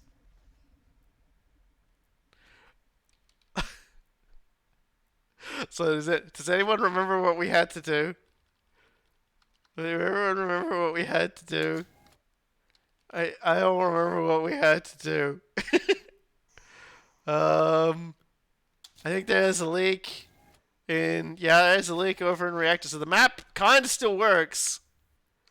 So let's go.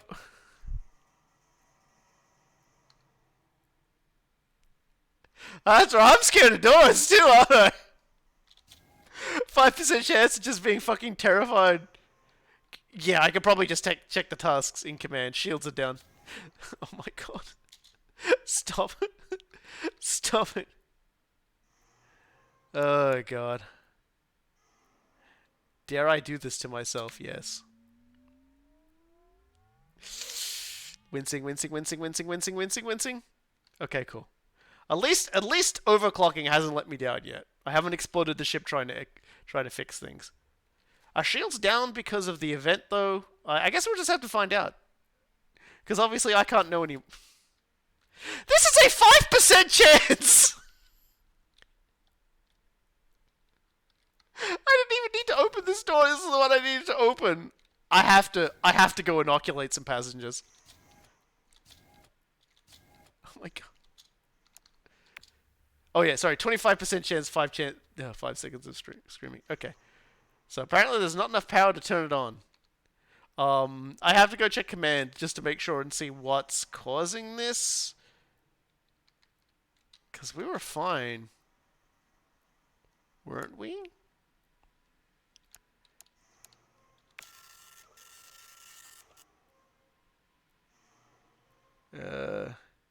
That's not what I wanted to look at. Ship log. Well, the good news is I'm no longer obsessed about the closed doors, just,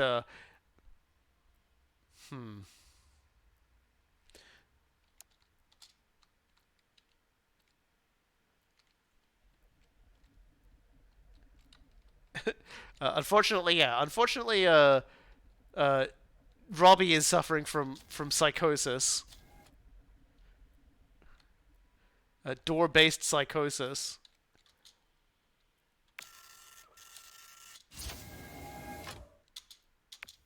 Let's just no, everything is complete and utter nonsense.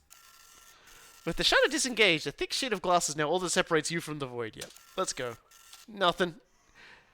Well, I lose some stress every turn anyway, so let's just retire for the day. Let's not go and kill everybody. I'm just gonna. Okay, I gained stress.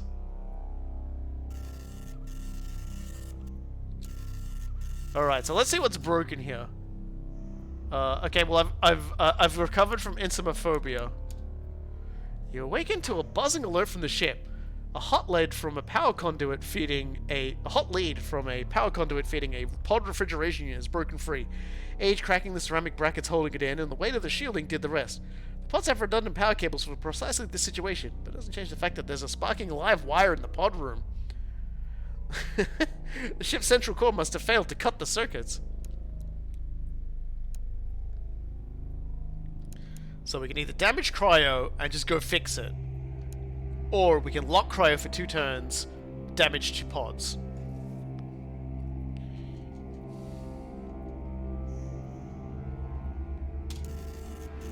If that scrap heap of a ship can't handle this, you will. Observing from a safe distance and dutifully checking the ship's schematics, you narrow down the circuits the conduit would belong to. Then it's a simple matter of guess and check. You flick one circuit and check the pod room. Nothing. You flick another and see the lights dim briefly. As you check the pod room again, the ship informs you that power sag has locked the pods into safe mode in order to guard against any damage. You search for and fail to find a way to articulate your frustration. The system may already have been damaged by the combination of the live wire and the sag to turn it off. You trundle onto the pod room, hoping everything is in order. Filk! Alright. Well, we do have one broken pod in here, so let's repair pod. Oh no, that's right, we killed them. Never mind. Everything else seems pretty good. It's time to inoculate.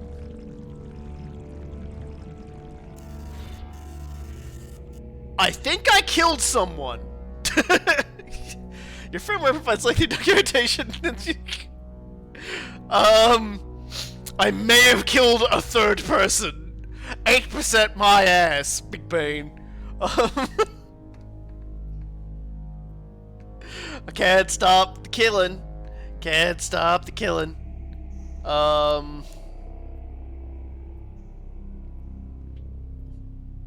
think I already did that one, didn't I?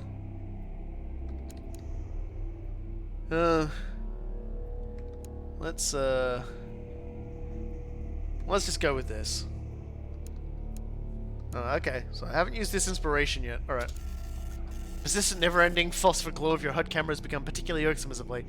Can't help but feel every time you look at it, you're looking at an old version of yourself, and it's starting to creep you out. The fuzzy feeling you get isn't comforting, but instead of terrifying, You decided to turn off your camera for a while. Oh, for fuck's sake. That was the only thing telling me what I broke! That was the only thing I had! Oh, this is the worst!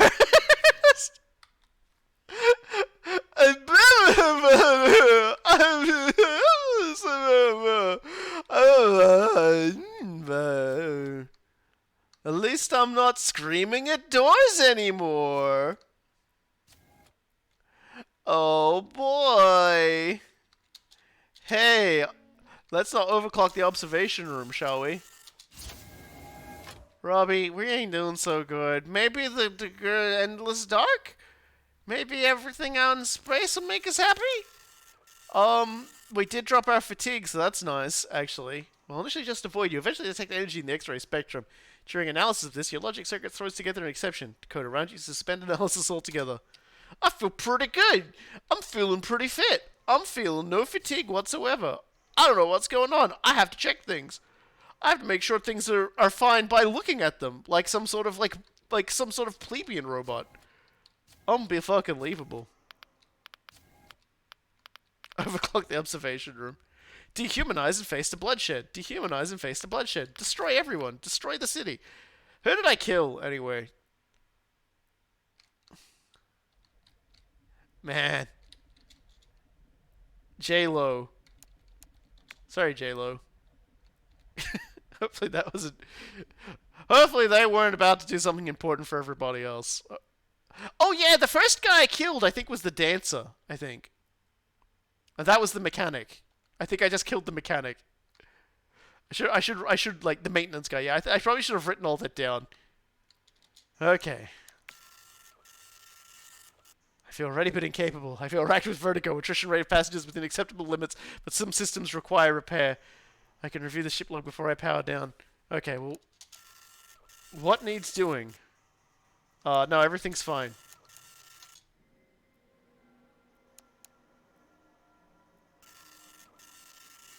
We're on cycle 19. Okay. So, the EMP storm has turned the shields off. Fine. Command is damaged. The replicator is off, and the engine has lost overclocked. Okay. So let's, oh god, please. A recent batch of corrupted imaging data has somehow made its way into your optical processing code cache. This is completely throwing off your object recognition code, causing you to see doors all over the place, in empty rooms, on the ceiling, behind you, on top of the other doors. The doors look perfectly real, but you know they can't be real, can they?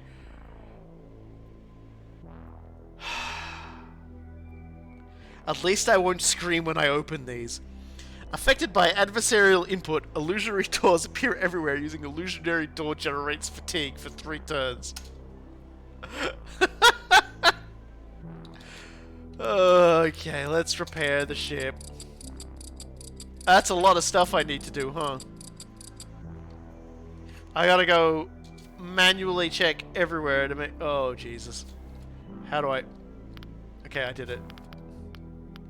Okay, as long as I don't, like try to... Oh my god. The reactor is just full of messes. Okay, well that was a lot of the problems solved, so that's good. The engine is no longer overclocked, but I think I'm just gonna, like, leave it, and not fuck with it right now. While I can't see what the hell's going on at all. Let's just go around, make sure everybody's okay. Holy hell. Well, everything looks pretty good. Everything looks pretty safe around here. You know, aside from the door infinity, we're doing pretty good. Gabe just really fucking begging me to, like... Can I power you on yet, maybe? Yeah, that's right, EMP still. Can't do it even if I wanted to. Alright. Just like slamming my face into these things just to make sure. Everything cool here?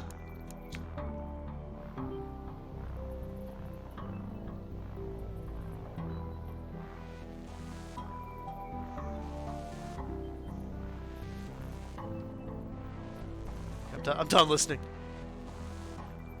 I have to go check the other thing. He's down here. Okay, you need to be turned on. Okay, cool. We're getting somewhere here. This is a great way to teach you how to, like, check the ship. You know, just, Now, I assume because of the EMP storm, I can't use this? I can use this. Okay.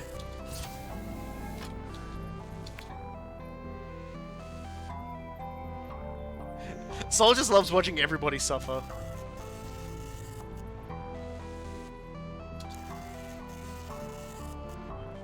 Detect strange traces of radiation in the visual spectrum. While processing the outcome, your HP is supposed to reboot due to errors. Yep, so I've done that before, but I feel a lot better. I actually de-stressed at last.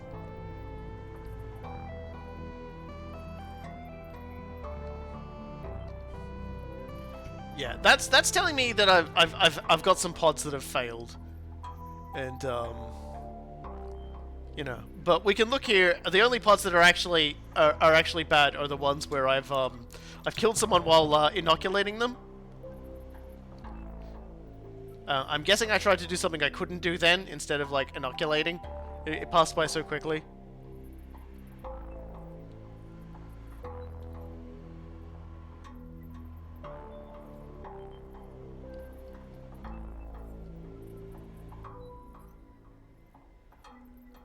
Is there something else y'all think I've got going wrong here?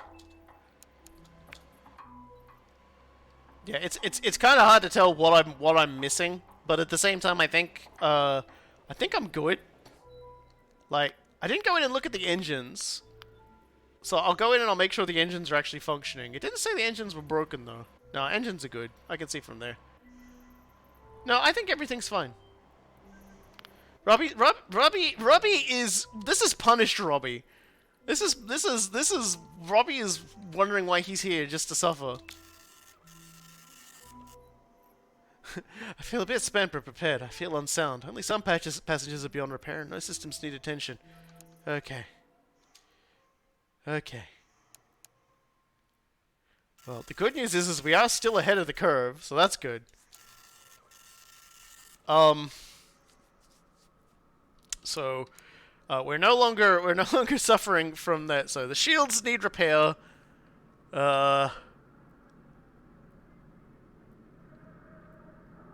We're still in a dust storm, so we can't. We're in a dust storm and an EMP storm, so we can't look out the window now. So really, at this point, all we got to do is repair shields and put up whatever the fuck this is. What the fuck? Normally your log entries are written by two different controller units verifying integrity. Burst of corrupted data coming from your overly anxious neural net has overloaded both of them, causing them to go into a spin lock. You'll have to write log entries without protection now, susceptible to corruption. Affected by click of death. All log entries have 50 chance of being corrupted for 2 turns. You start your cycle with a quick scan of yourself, as you typically do. You take note that you don't feel particularly crackly today, and the command system informs you that while you're offline, the shields were furnished with new capacitors. That would explain why you don't notice the slight crackle of radiation on you. There isn't any. Shield and repair and overclock shields for 3 turns. Okay, apparently I turned off. Okay, I think because the shields just repaired themselves. I think the shields just repaired themselves and are taking the power. Let me just check this right now. Are you guys? Yeah, you're running? Yeah, you're running. Okay. Okay. Well, that's cool.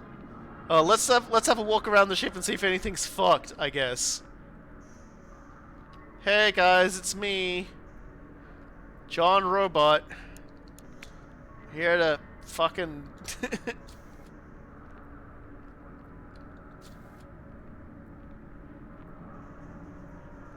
like overclocked so it's immune to radiation. That's nice.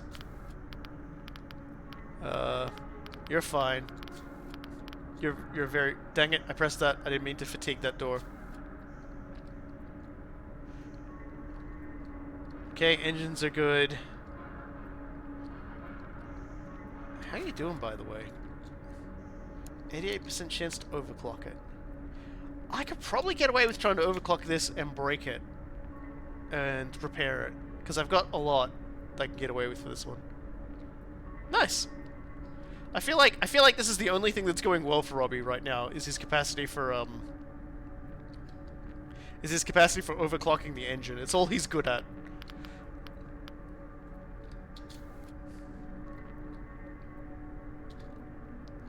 Just gotta make sure there's no spills, there's no messes, there's no musses, there's no fusses. I could honestly get this guy to, like, make something for me.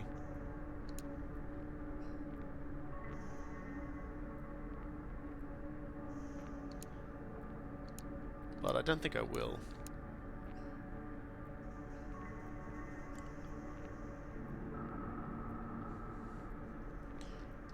Huh. Interesting. So, like an extra life, I guess.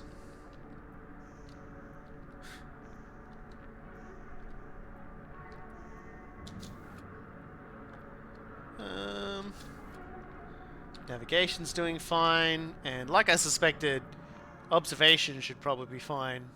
But I can't use it because...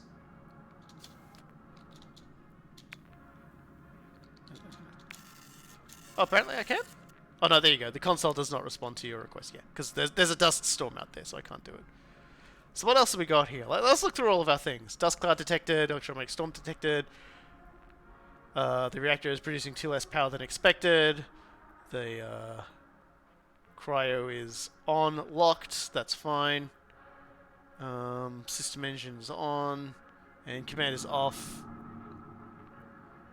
Yeah, so I can't get any, like, stress loss from it, which is fine. Because, you know, if I really wanted to lower the stress, I still think my guys are sick, so... Yeah. Okay. You know, we're still getting there. We're still getting there. Like, we're on cycle 21. I think this thing goes for, like, 30 cycles. We're almost there. Somehow. Shields are no longer overclocked, which is nice. I'm no longer camera shy. The shields are damaged. You get a ping from the ship. You get a ping from the ship. You get a ping from the ship. You start to wonder why you care about pings from the ship.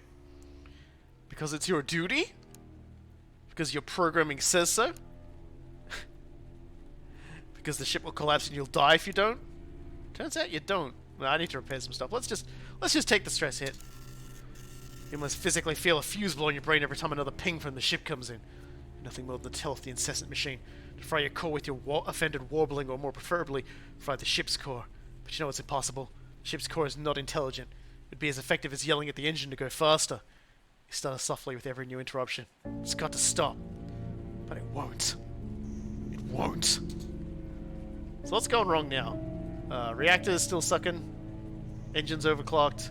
Navigation is off. Shields are on but damaged. I will probably turn... Yeah. I didn't take the ones that gave, like, bonus power, so that's probably hasn't helped. But let's repair the shield systems, because that'll probably help. Right, those doors are still fake. I need to climb into a pod. I'm a people now! I am a people now. I don't think so. I'm not a people. I will never be a people.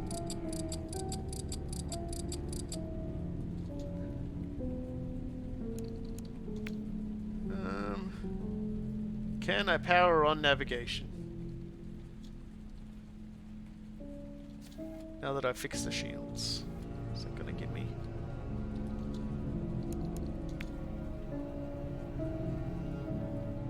Yay! Alright. So all we've really got to do now is hopefully turn on command.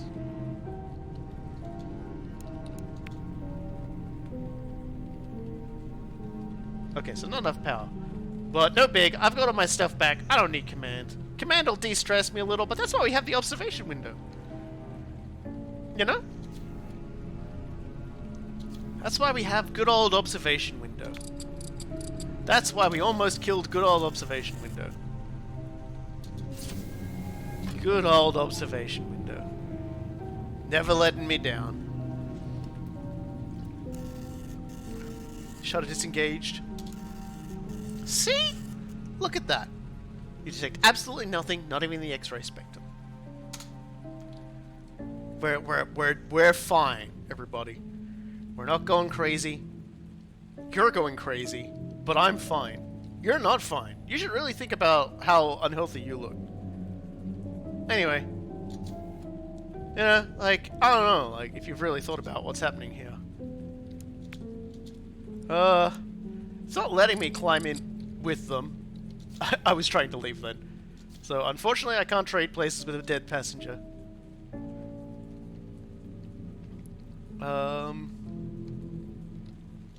So let's end the turn. I feel weird and laid back. I feel a little unlike myself. This passenger's remain alive and the ship is in good condition. We're on 22. We're ahead of the curve. I think we should be good. So what do we got today? I don't know.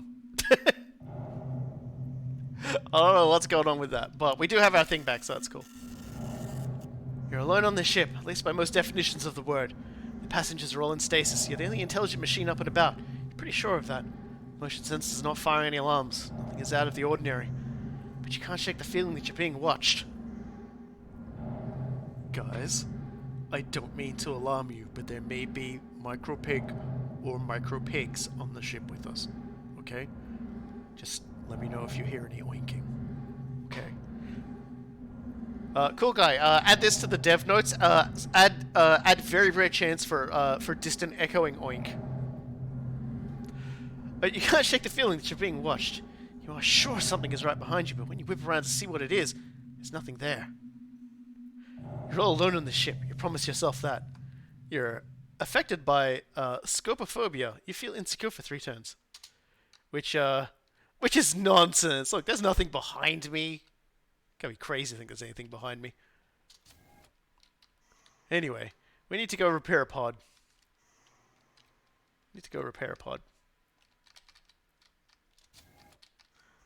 At least all the doors are gone. And I think it's you this time.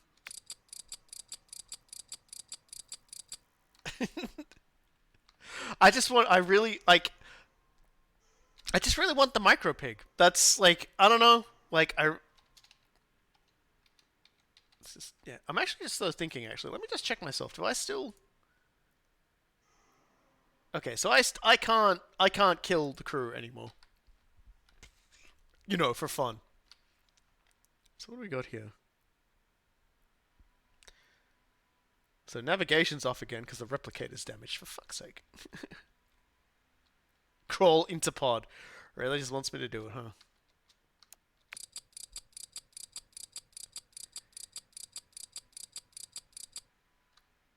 If you have radiation shielding, why haven't you fixed the reactor yet? I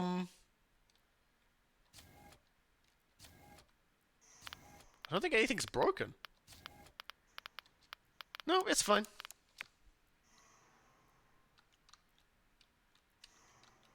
Yeah, I think it's... I took the selection that didn't give me, like, bonus power because of all the things that were going wrong at the time. If I'd done them and gotten the bonus power, I wouldn't be getting nagged so much by the game. So that's fine. Why did I... That noise that was being made just then freaked me out, so I turned it off.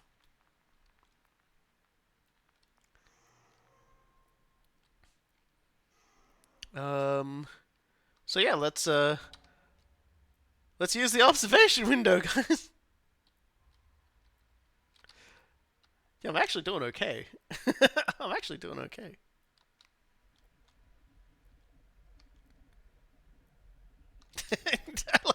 I always love it when, like, cool guy says, I need to check that out. And Sol just angrily, like, says that, that it's not a bug and that he needs to die.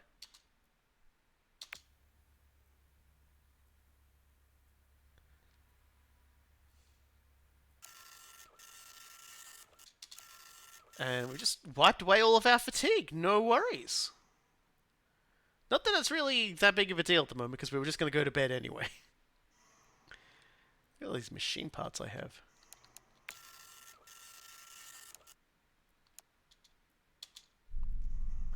What madness will afflict me next?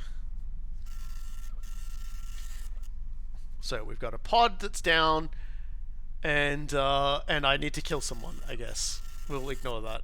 Thanks. Shields need to be repaired as well, apparently? That doesn't seem right. Oh.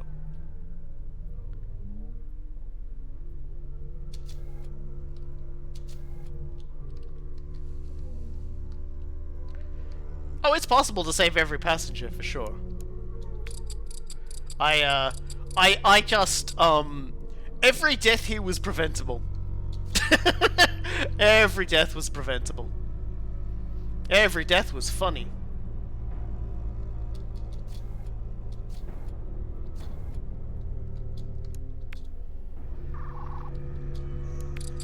Can't toggle it on if it's broken, Robbie. Cool. Let's get that power on. Oh, right, the EMP shielding is down at the moment, so... Is it down? Which means I can turn on command. Yay.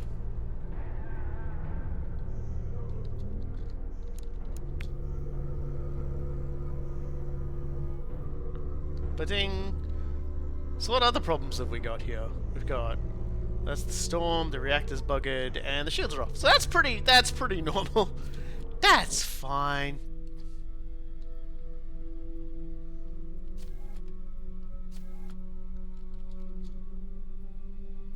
I don't need to use this because I have no stress whatsoever. God. We're managing. You know, a couple of things are going wrong, but we're managing.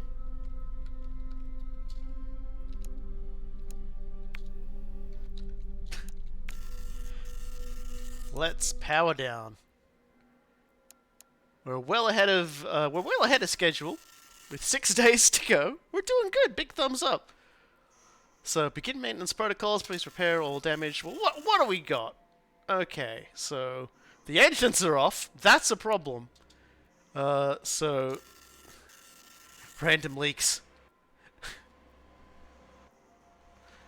Random leaks. Constant system failures. Pods going offline. 1,000 simulations reveal these failures aren't the product of chance alone. Someone is working against you. Must be one of the passengers. Deadly escaping their pod, sabotaging the ship and leaving you to pick up the pieces. You've tried to catch them in the act. You're sure you will catch them one day, but the constant vigilance is exhausting. You're repelled from your recharge cycle by a string of alert messages that a specific reactor control board has failed. These messages are followed by a near instantaneous follow-up notice that the same specific reactor control board has repaired itself and is functioning normally. They only come in once every second or so it's hardly enough to be distracting. But reading the same data for the thousandth time begins to grow wearying. So, we can make ourselves a little crazier by reviewing and closing every alert. We can replace the damaged control board, or we can automatically delete all incoming alerts from this board. That could be bad. I'm thinking a little bit of stress for a little bit of damaged control board repair. Because I don't really want to buff my psychosis up too much at the moment. It's against protocol to replace functioning components, but you replace the alarming control board anyway. You cite productivity reduction as the reason for repair, but you'll be ducking yourself points on your next self-performance review. Yeah. Apparently I've got to uninstall my arms as well. Good times. Alright, let's repair. Let's repair. Slowly game. It's controller, keyboard, mouse, or straight up keyboard if you prefer as well. And mouse only as well. Alright, let's turn the engines back on because God knows we need those. We definitely need those. It's bad not to have those. There we go. Alright. We'll go use the observation window again this time. Engines, schmengens. Yeah, well, you know, like, what could possibly go wrong? You know, not arriving on your journey on time at all, or arriving at all. What's the worst that could happen? You could scream at a door, I guess. Um...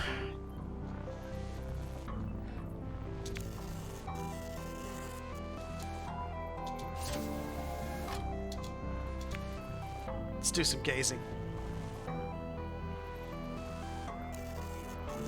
Alright, let's go. Dang. Alright then. I'm just gonna accept that next time something silly is gonna happen. I really gotta stop using it.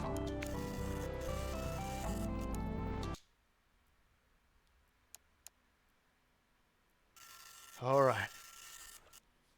Let's see what we got. For some reason, you're noticing a lot of tiny things off around the ship this cycle.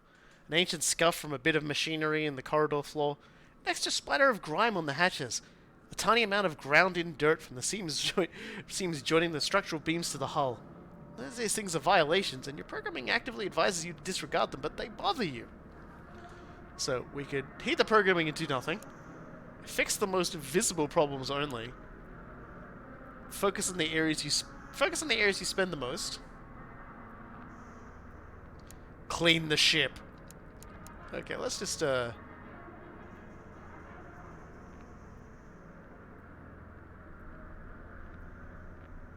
hope everybody else can hear that. It's fucking playing Hallelujah on the trumpets. Not like the...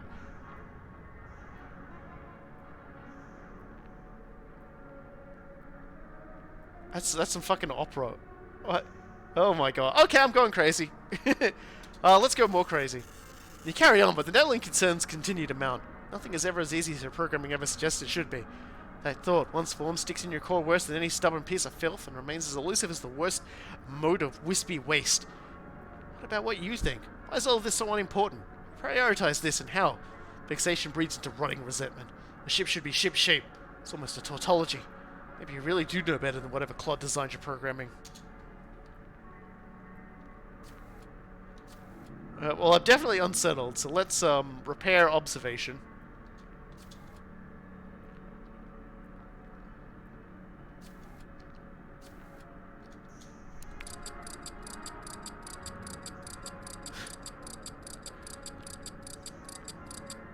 Alright. Might as well use it, see if we can de-stress ourselves. There is going to be an endless mode, yeah. Oh, there is one already, basically, where you just keep going till everything goes wrong. Alright. Hey! That's about as good as I could have hoped for. Fatigue loss. We're gonna start... Remember, until I kill somebody, and I can't kill someone hilariously right now, so I'm not going to do it. Let's turn on navigation.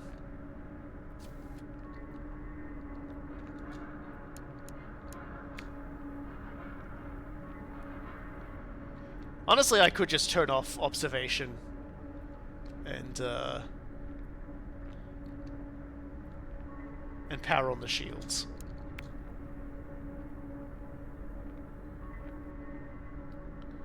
I guess because I've already used it, it won't let me do it. I was wondering if you could get away with doing shenanigans like that. The de-stressing and the de-fatiguing is too important, so I'm going to leave it. Let's just leave it at that.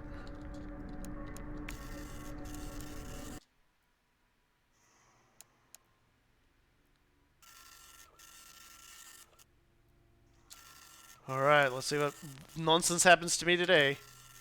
Recent discharge of an old capacitor has jostled a memory bank, temporarily scrambling some of your empathy routines. Now, this has brought you to a moment of clarity. Is life fungible? You have two conflicting mission imperatives in front of you. Ensure the safety of the passengers and ensure the ship stays afloat. You don't have enough resources to do both. Of course. Unless, of course, there are fewer passengers around. Killing a passenger removes all fatigue and stress for 4 turns. Guys, I'd like you all to look away for a moment. There's something I have to go do.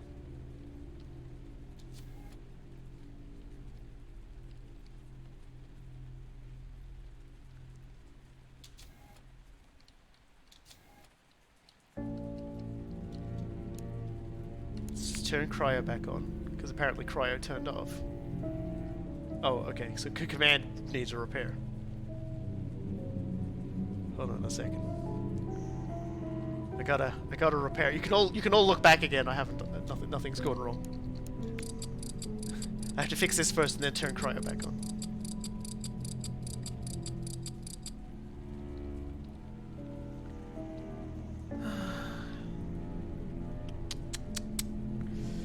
Well, when I thought about it, when I thought about all the people that were messing with me, they could wreck a few things, you know. Lucas, the actor.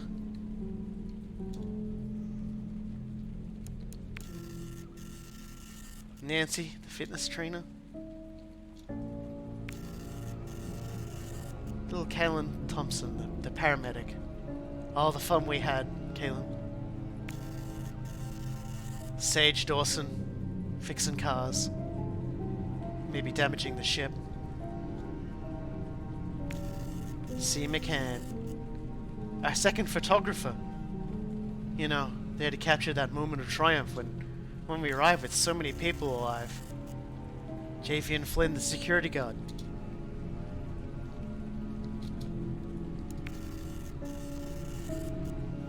And Troy Sosa, the bookkeeping clerk.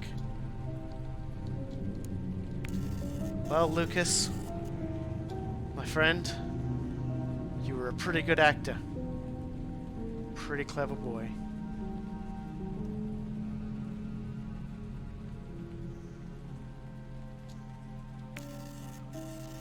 But Nancy, we know there's no place here in space for a fitness instructor.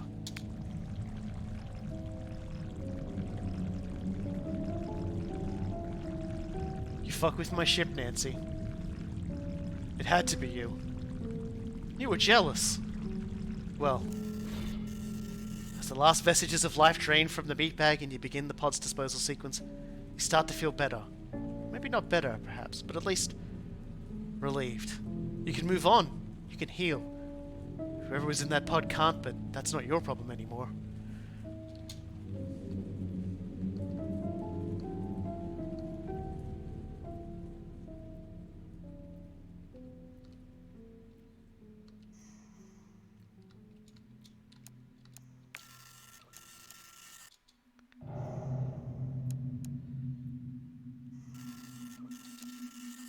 So who's ready to start a brand new day? Alright! Woo! As your sanity slips, integrity code is failing to execute properly. Today, the code responsible for calibrating your stabilization gyro is malfunctioning, returning true when it should return false, and false when it should return true. Affected by gyro failure, movement controls are reversed for 5 turns. Alright then, toxic gas leak! You're woken up abruptly by a critical alert. Atmosphere sensors in the corridors reporting dangerously elevated levels of carbon monoxide. You feel a flash of anger at being awoken so needlessly. Mission controls appear to have forgotten that you do not breathe. Neither do your sleeping passengers. Still, your programming demands that something be done. So, we can do as much nothing as possible and stress ourselves out. Disable the engine for 2 turns. Overclock the vents, or break all the klaxons. 1 passenger dies in 3 turns. We're on turn 28, aren't we?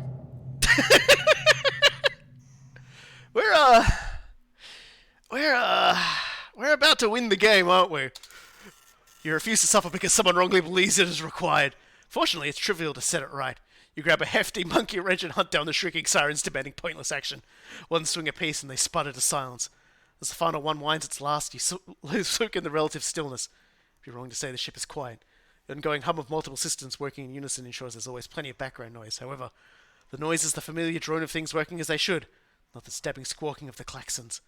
Your batteries purr at a job well done, and you move on to the next task.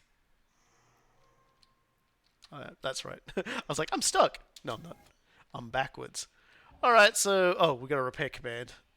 Let's repair command. And now I'm going to go fix the engines. There we go.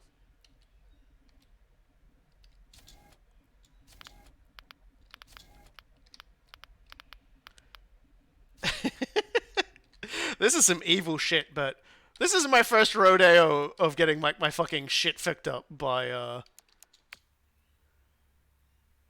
Please do not click through the scoring screen until you get this. Okay. Alright. How come you want to see the save game for it? Is this a particularly blessed run? Because I definitely thought I fucked it. Oh, there's a ton of debug data in your save game data. Okay. Alright, that sounds kind of neat. Well, end the turn. Let's see what tomorrow brings.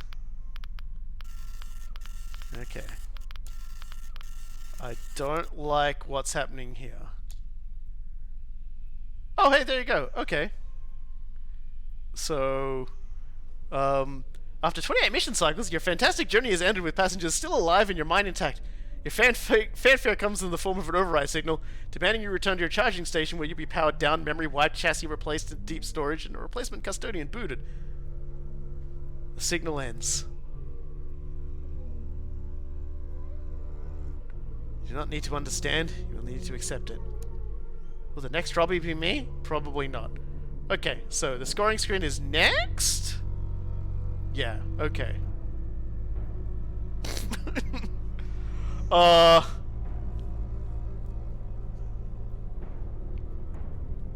So that's a score. All right, everyone, give me a second. Cool guy wants to see my save game, which means I'm just gonna have to go over to Discord and see what he wants me to do. All right, let's get in here and go to get this. Okay. So yeah, like that was really fun, actually. Like a lot of things went pretty good, and a few things went horribly catastrophically wrong, but I think we did okay. I think we did alright. I'm just trying to bring up this. There it is. Huh, that's super weird. I have 2 endless dark save files. And that. Alright, so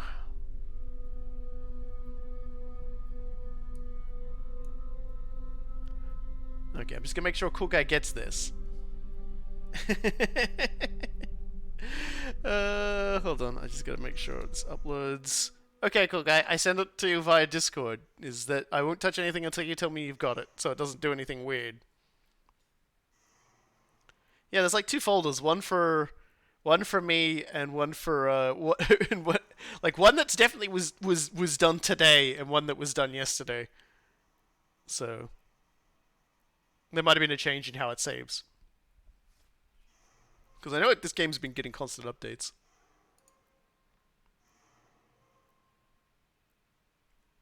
Yeah, make sure it all works fine.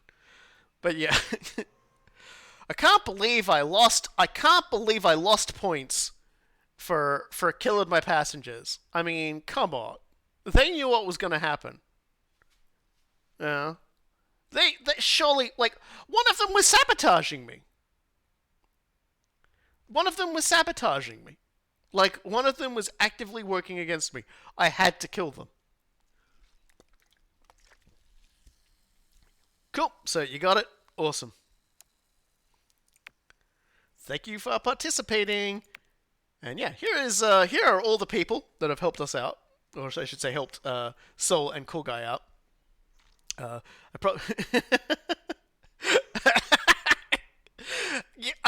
You know, like, here's the thing about me when I play games where I have to keep people alive, and it scores me out of 10. I will kill a few people along the way. It's very important that I kill a few people along the way. So yeah, everybody involved in this, big thumbs up. I look forward to this game having lots more on it. Hey, look, I got the thing. So hey, why don't we do another game? I'm willing to go in one more run on this because this was fun. And it should theoretically remember what I did in the last one, right? Like, there's no continue button here, so new game. Confirm. And hopefully that'll give me my memory thingy, and I'll be able to continue. So yeah, so we're back. Moments after activation, you notice something out of its place in your command pod. A chassis module resting on its own. Fine layer of dust coating it. Your sensors indicate latent radiation, but not enough to be dangerous. A microscopic etching is visible on one side which reads Memory Core. Based on the dust, it's been sitting there a while, and while the radiation has certainly affected its functionality, it is likely safe to install. Okay, well, we'll install it. Bringing the module closer to universal module slots, you notice, oddly enough, a previously locked slot is open. You insert the memory core into yourself, and a flood of memories come back to you. You now distinctly recall your experience in dealing with the reactor and the discovery that many of your own memories have gone missing. This is it. This device is not just a module. It is in fact a missing piece of you. You must have lost it so long ago while attempting to repair the reactor a different time. I will never let the memory core get lost again. That implies that we were in fact the one who tried to break it last time, though. Alright. New us, new Robbie, new ship. Let's go say hi to the new people. Let's see what worthless scumbags we got going on the ship this time. We killed actors. We killed mechanics. Who are you? Steve Tapia. You're an elementary school teacher. Rest in fucking peace, my friend. You are Margaret Cameron, electrician. Yeah, okay, fine. You're a Slade Roach, a laboratory technician. Actually, like, all these people are are actually a lot more useful than the last crop we got. Education. Yeah, another mechanic. That's cool. And we got fucking Frank, computer programmer. Holy shit. I will have a hard time deciding who to kill off. Occupational therapist. Shrug. Landscape architect? Oh my god. Did I do so well? They've like upgraded. I've got 2 elementary school teachers. You know what that means, ladies and gentlemen. One is redundant. And a professional athlete. Oh well. I'm just gonna say this now. We don't need someone who run good in new civilization. You're gonna probably not enjoy that. Let's go down to our old friend Mr. Engine. I admit to being a little chuffed that I beat that first go. Like I'm a little chuffed, you know. I feel pretty good about that.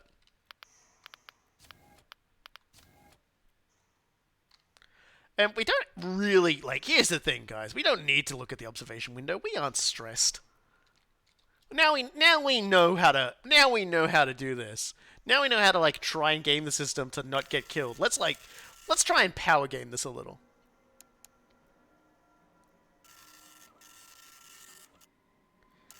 Okay, so we got a door stuck in observation. We must be having a EMP thingy and a dust field down because we can't look at it.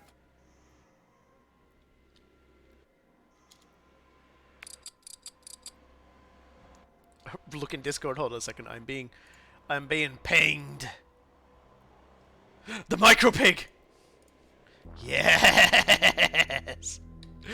Yes. Hold on a second here. Actually, hold on. This is really important to me.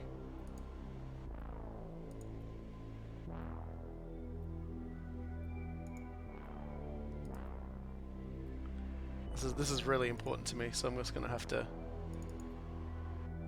ask you all to bear with me here for a second.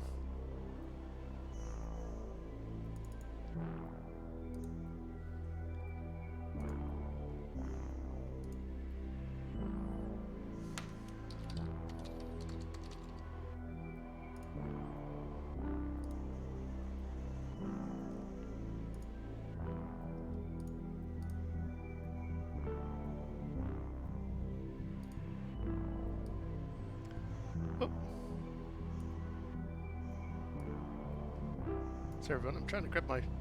There it is.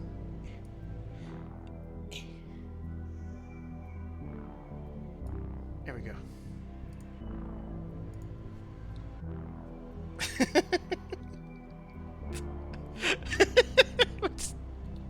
We have the micro pig now. It's great. Thank you so much.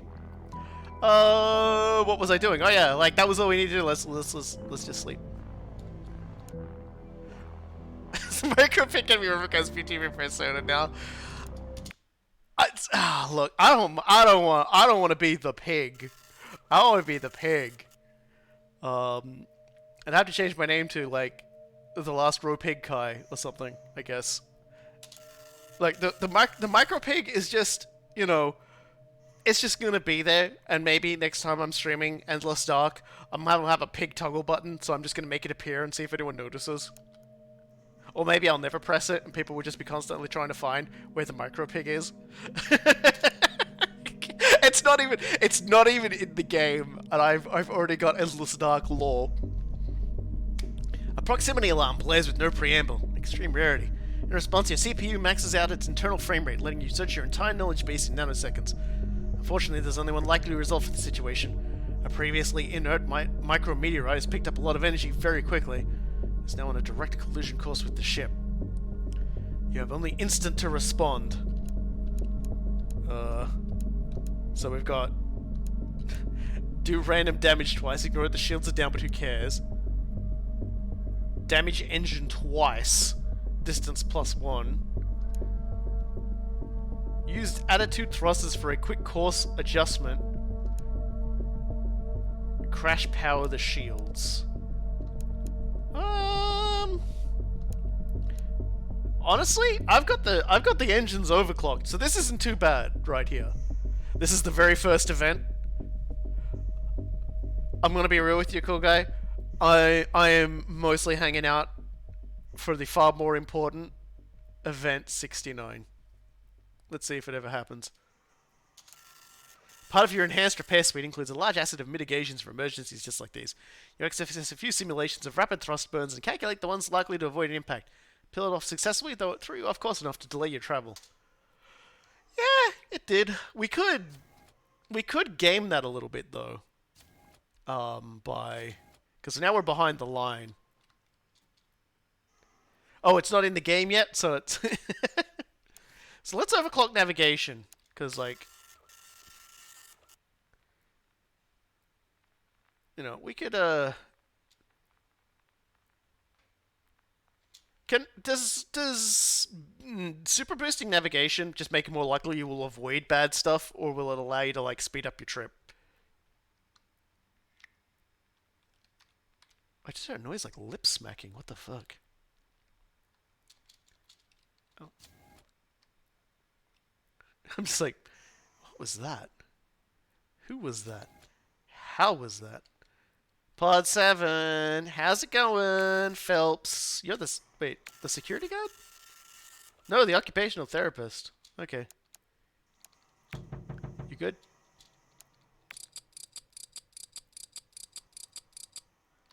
He's good.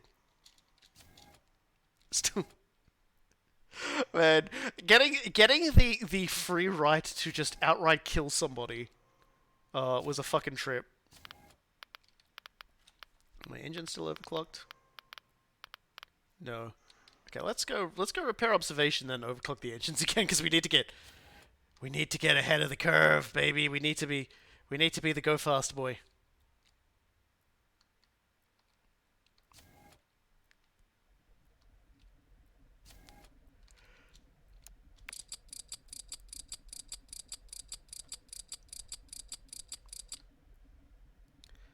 I'm assuming future updates will also add some of the other robots as well to play around with, because I assume they're not in the game yet, because usually when in games like this they'll have a thing that's like, hey, do this and you unlock Rathy or whoever, or Annie.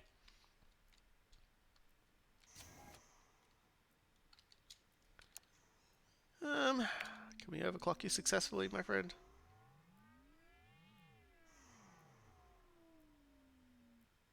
Yeah, cool. Right, so they're still a WIP. That's fine. I wanna. You know. I'm really honestly very excited to play as Frank. See, Frank's definitely the kind of character that would end up chasing the micro pig.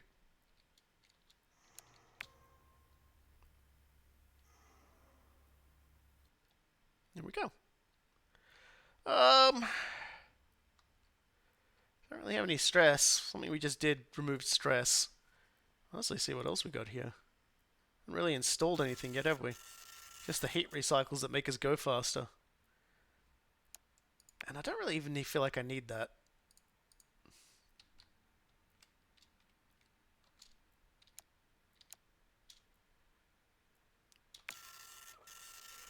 Yeah, we're doing good. We just need to get... Yes, too busy drawing micro pigs to work on robots. I'm just tugging at my shirt. Oh, wow, huh, wow, fancy that, huh, crazy, like, you know, who'd have thought, right? Who'd have thought the micro pig would be involved in all of this, you know? Just like, who'd have thought? So, we got a repair command.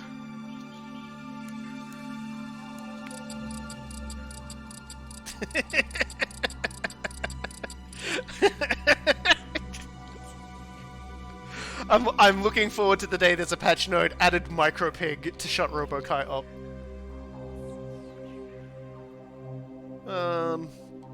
There's not much to do, but you know, oh, a lot of these screens are actually unbroken this time. That's pretty good, because that means I can dismantle them. Dismantle them now in preparation for when things go wrong later.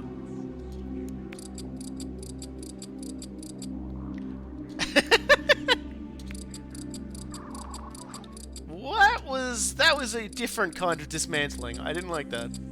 Here we go. Got some extras. The last microfic.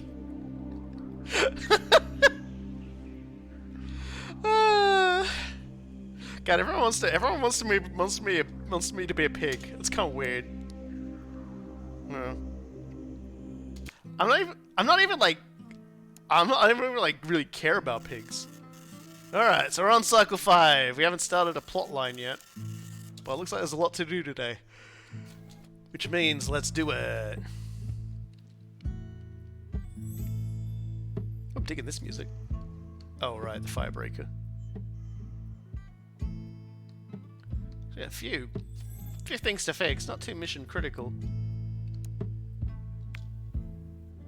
There you go.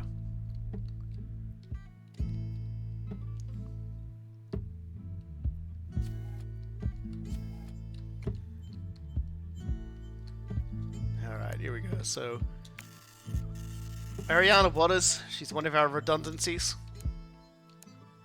I almost immediately like saying, oh, she's one of our redundancies, and my finger was just like ready to take me down to kill. But it's my nature to abhor a redundancy, I guess. Okay, let's go. Oh, reactor's close. Let's go fix the nonsense over here. Here we go.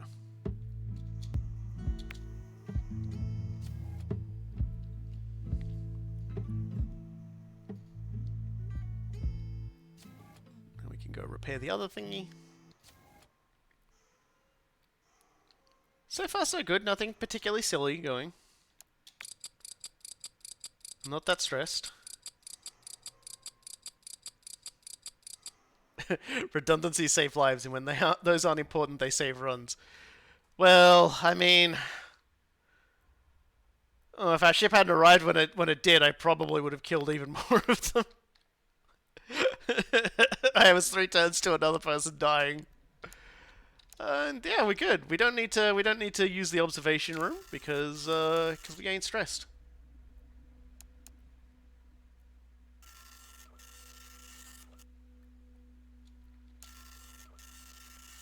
Okay, so command needs a repair again. Oh, here we go. Gamma burst. Oh my god, that's a hell of a thing to read as the first option. You get a ping from the ship. It's a pre-programmed alarm from the archive. The mission controllers, some untold time ago, predicted that your course would intersect a gamma-ray burst rippling through the universe. This is some sort of joke. Some star that died millennia ago is about to ruin your whole cycle. Okay, so maneuver the ship to break the shield the pods from the burst. Overclock the shields and lock them. You're the ship, and watch from observation. See it with your own optics. Yeah.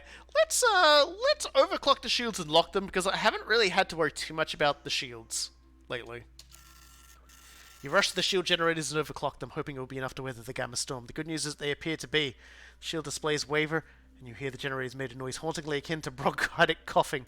But they managed to hold. Industrial control hub fried, but you console yourself in the knowledge that no passengers died. Yeah, imagine that, just like killing three passengers like on the first. That'd be fucking crazy. And I just know it wouldn't be one of the elementary school teachers, and we just double up on them.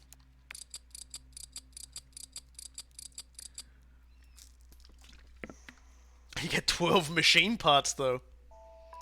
I haven't finished breaking everything in navigation yet, though, is the thing.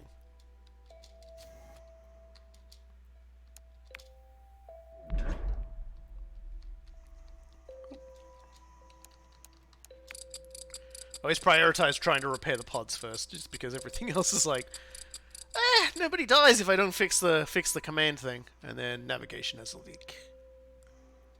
And again, we're doing all right. We're doing good. We're metagaming now. We're rock solid. You know, we know what to do now, so we're doing it. Let's assemble another one of these.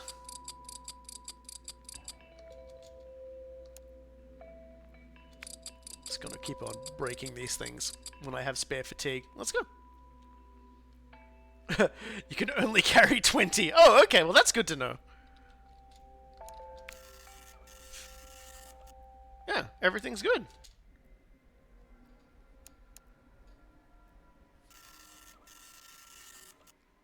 Alright, well, let's take a look. Okay, so navigation and security door breaker. Alright, well, we might as well do this while we're here.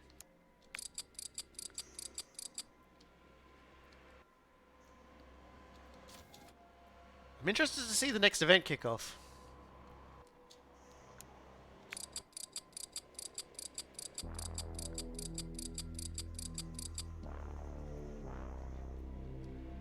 I wanna see what additional madness poor Robbie can put himself through.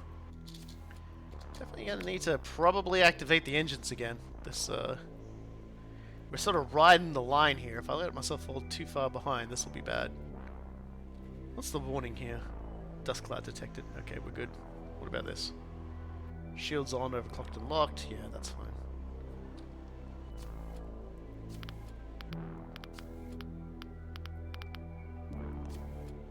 Let's overclock that ship. Overclock that ship. Well, the chances of succeeding are significantly lower this time. But we've pulled it off for another 3 cycles! Yeah! I watched Wang try to run the cycle, just kept fucking it up. It's good times. Alright. Mind you, I think they were like a 65% chance, and they just kept breaking it and fixing it and breaking it and fixing it. Ah, dear.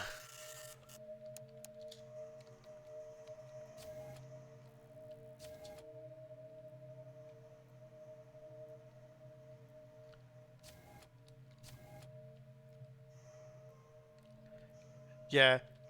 Yeah, yeah. Wang got all the stress release things. Oh, okay. Apparently that's just too much to deal with right now. Alright, pod 4 repaired.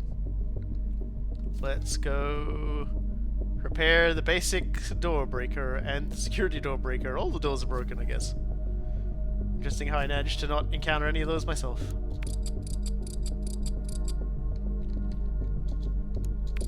And then the leak in the engine. Surprised we didn't have more leaks in the engine with how we're pushing it at the moment. Trying to get it to go faster. It's not even in the engine; it's out the front of it. Well, Wang Luck gave and took away. I unleashed the power of just kill them all.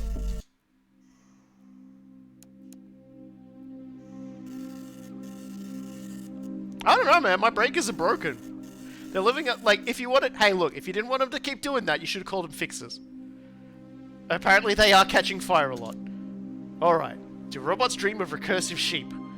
You spend an entire activity cycle performing repairs as one system fails after another in a cascade. First, command reported everything was just fine. Then the shields went down. Destroying micrometeor impact damaged the observation deck, and the fabricator decided it's simply not willing to work this cycle and shut itself down to sulk. You're just starting to open up the fabricator when your full shutdown cycle ends. With a jolt, you find yourself sitting in your recharging cradle. It's an indication of the cascade failures. You feel an indescribable weight being down on your core. So we've got, this is only the beginning. Damaged shields. Recurse with the same input. Damaged shields and observation. Disable fabricator for 1 turn. Recurse with random input.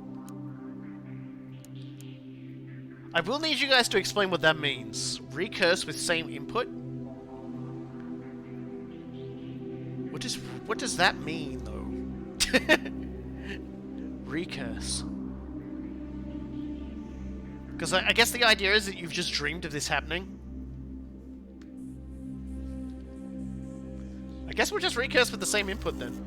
You wanted the command computer to run a full system scan rather than its usual casual diagnostic. As you intuited, something is wrong. The main power relay controlling the shield is only getting a trickle of power. Self-diagnostics are in a failed state, reporting that they're A-OK when they're really not. The problem should be easily fixable with the main shield's terminal, but a problem with the relay could easily lead to a failure cascade. We're pleased you caught the problem early. Okay, so I had a dream that predicted something was going to go wrong and fixed it. Which is really funny considering everything's broken. Good lord, look at all this stuff. I mean, I can handle it, but let's start with the systems replicator. And we'll repair the shields. Because we need this boy. We need you.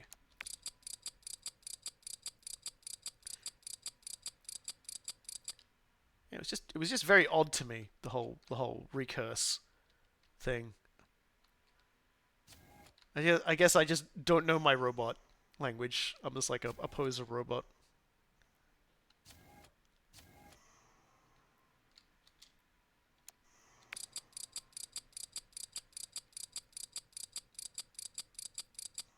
There we go. Then we gotta go down and repair that leak. There we go. And then we gotta go all the way over to engine.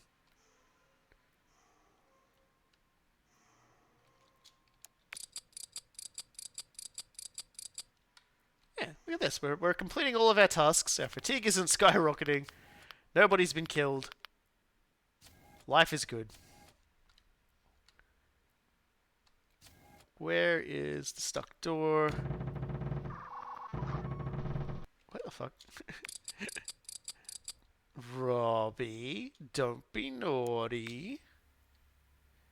And we'll just turn the engine back on so that we don't die. And there we go. Look at that. Every task completed.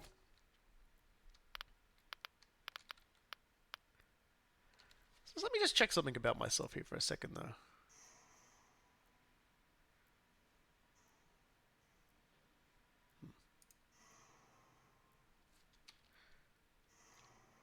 Just thinking about something. So, end turn. Stress go down. Alright, and just some more. This one's been a lot less crazy. Okay, here we go. Disaster. Your most recent activation was met with a hardware failure. Not yours, nor the ship in particular, but the archival log printer. A loud screeching noise was followed by a massive paper falling off the tracks and getting partially shredded by the feed mechanism. You rush to stop it from continuing to tear up precious log paper. And after a few minutes of carefully pulling out the perforated edges, the situation is at least contained. You have a problem, however. The log printer is considered mission critical. The war logs are also stored digitally within the ship's memory core. Ship protocols require an analog copy to be permanently stored. How should you deal with it? Okay, well, we could skip that, but obviously we're going to do the repairs. The printer attached to the underside of the command's module console is a relic from a former era. Just looking at it makes you feel older, if such a thing were possible. Still, the arduous task of repairing it is in front of you. Age does have some benefit. It is mechanically simple, and thus you have a variety of repair methods to choose from. So, we could immediately end our turn with, like, half our shit not fixed. Won't be doing that. Repairing the printer with fatigue and machine parts. Driving ourselves crazy. Inspecting the machine in situ. Or really just absolutely, like, fatiguing ourselves out. I think this one's the go-to, because I have plenty of machine parts from, like, breaking stuff earlier. And it's only a little one, so we're going to do that one. The replicator, many generations of technological advancement ahead of the printer, is easily able to synthesize new rollers, wheels, printer heads, even logic boards for the printer. There's a lot of waste involved, as each custom part takes a full sheet of replicated material.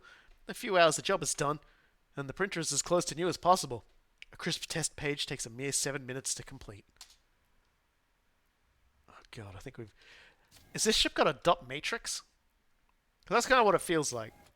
It feels like we got a dot matrix going here. I don't like that. I'm not searching it. I'm wagging my finger at Robbie, you sassy little so-and-so. Always trying to do the exact opposite of what I told you to do. I love that it's just there to make you pay attention. Like, you can't just, like, phase out and start thinking about other things, because the game absolutely will make you, like, destroy what you're doing because you haven't been looking after your robot.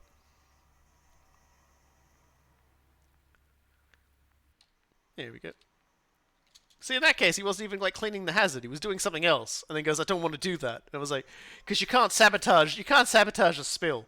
Which isn't true. You can definitely sabotage a spill. I've done it. It expands the size of the spill. There we go. I guess we're in a dust storm, because, EMP, yeah. EMP's got the shields down, dust storm's got the observation deck closed. Which is fine, because look at that.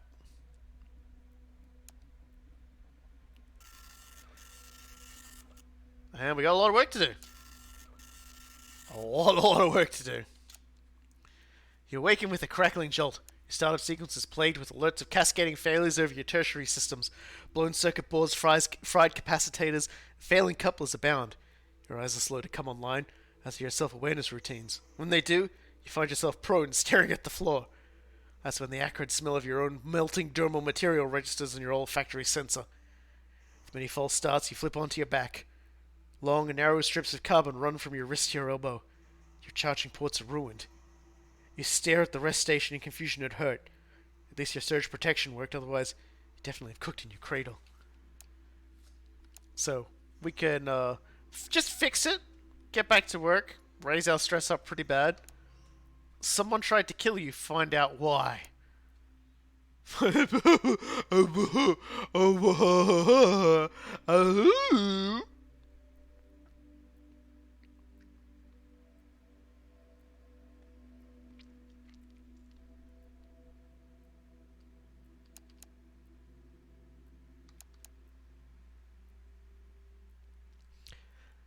Try to get a score higher than 0. The list of suspects for this assassination attempt is short. There's just not that many intelligences on board. All the other intelligences are helplessly asleep. But belies the fact that, oh, you were just electrocuted during your recharge cycle! There are extensive records regarding the passengers, giving you insight to motives. After intense deliberation, you settle on a culprit. You spend hours detaching the pod. You override all the safety procedures on the airlock and strap yourself to the frame. You hit the emergency ejection button. Same chance they gave you. Due to your incompetence, Ariana Waters died at the age of 52. I did my best, probably. Alright, let's go fix up some other stuff. I think there's 2 other people I need to make sure not die. Yep, so it's just the 2 pods. Sadly, it does not look like it killed, yeah, no. She was our redundancy. She was our second, no. I killed Ariana Waters. She was one of the elementary school teachers. So it's fine. Because we have another one.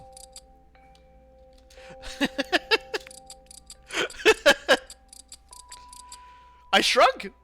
I have another one. You know? Like, what's there to worry about, right?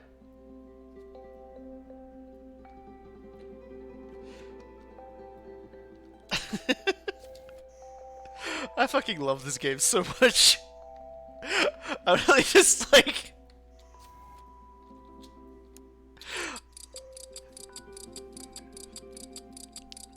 Because I assume most other people who play this game try very, very hard to keep people alive. And it's like, you can definitely do that. But at the same time, what have they ever done for me?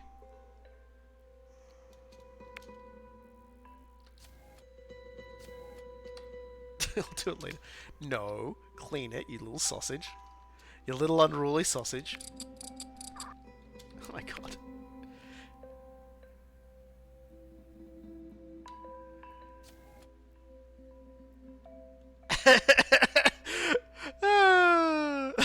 The data from your last game suggests that your attitude is, let's say, it's overall to your benefit.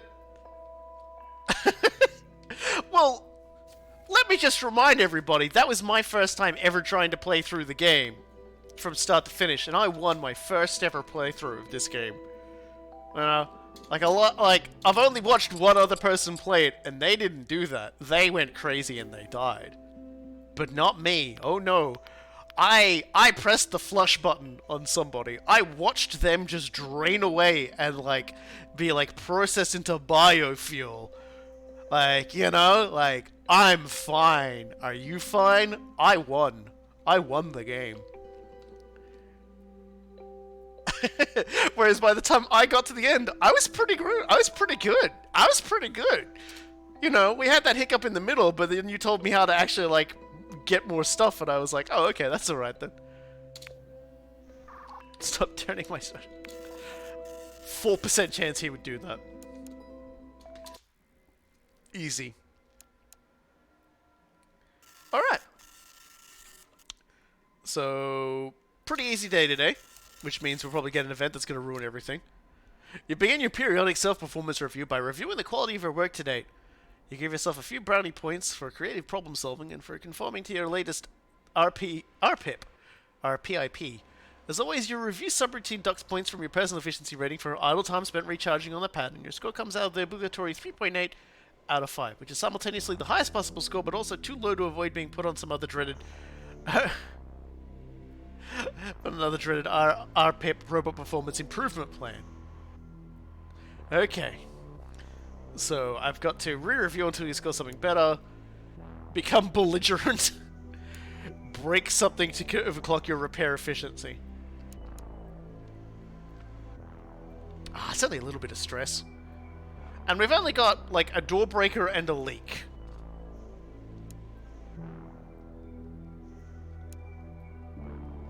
Now let's break something. You reach out and casually snap one of the boards in the command mainframe in half. Alarms play around you as the command computer goes offline. They're easy enough to fix from that safe and comfortable confines of your recharging pad. If recharging time counts as idle time, repairing things from the pad should count in your favor. With luck, next time you'll achieve that coveted 3.81. And here we go. Screech! The printer comes to a grinding halt again. It doesn't appear to be a defect in the printer this time, but instead the feed mechanism. It failed to grab one side of the paper due to misalignment. Paper is being spilled all over the floor. You consult your memory bank and look through your repair. The record verifies the paper was inserted into the feed mechanism correctly. Validated via test print. You did not make a mistake. Clearly the paper there was inserted correctly, and there's something else. The position of misalignment is torn. There's a piece of paper missing. Where could it be? Anyway, let's repair. We didn't have a lot to do today anyway, so I'm sure it's fine. Let's go, obviously, get the fire door breaker fixed. And then we've got to clean the leak in observation. And then we'll go deal with whatever goes wrong in cryo. There we go. All clean. All stress-free. The tiniest little bit of psychosis. Try to get a score higher than 0. Emergency repair, I think, is what you do when you just don't have any cogs. When you don't have any machine parts. Alright, where is it?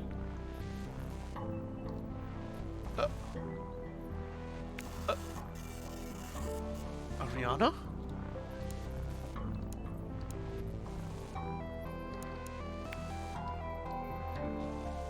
Let's investigate cryo. On inspection, there's a foreign object stuck to one of the pods. It's the missing paper! The continuous feed perforations have been removed. Lettering in improvised ink made from oil is scrawled on it. It reads, "Save me."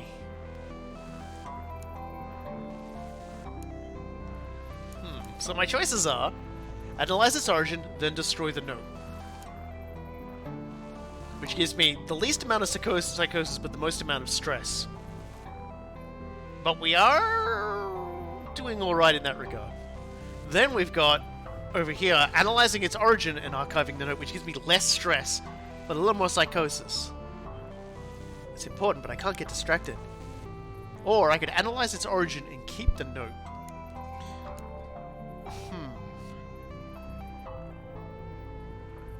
I'm going to go with, analyze its origin, then destroy the note. You don't know where the note came from, and thus the investigation continues, but you can't leave debris scattered around the ship. It's a hazard. Your programming compels you to clean it up. You follow the compulsion. Now the note itself is disposed of. Task of figuring out where it came from is next. You'll need some time to consider how to find it. Right. Alright, well, I'm sure that's fine. Let's go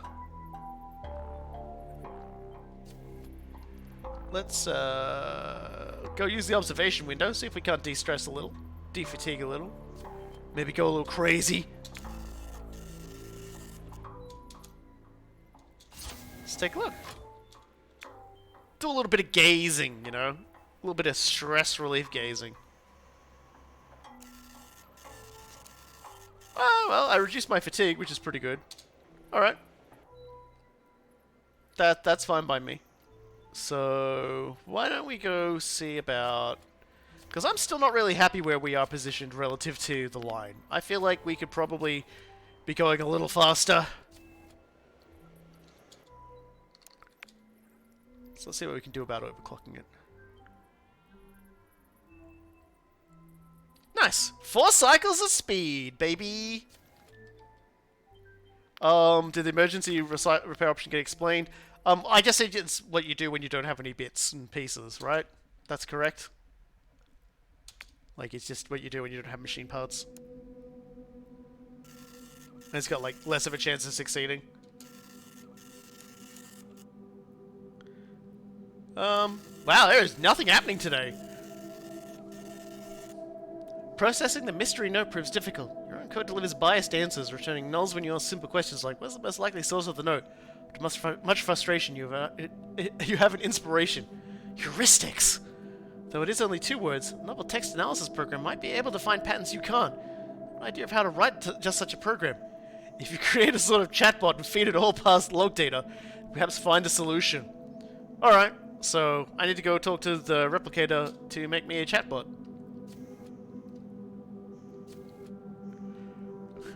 And then I have to run a simulation where if I don't say something extremely mean about the micropig, a nuke will go off and destroy the city. But I've programmed it to not say something mean about the micropig so that idiots on Twitter get upset that they can't say something mean about the micropig.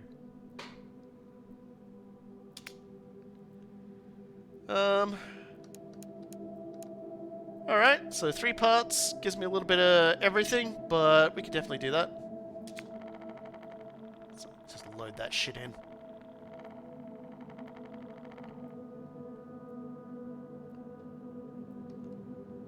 And then I need to download the command module logs. Will that stress me out at all? Oh, okay, so that's when I've got the chatbot going. Okay, cool. Let's go observe. Elon Musk probably hates the micropig. I don't know, like, he will probably steal the micropig and post it. We can't let Elon Musk have the micropig, is what I'm saying.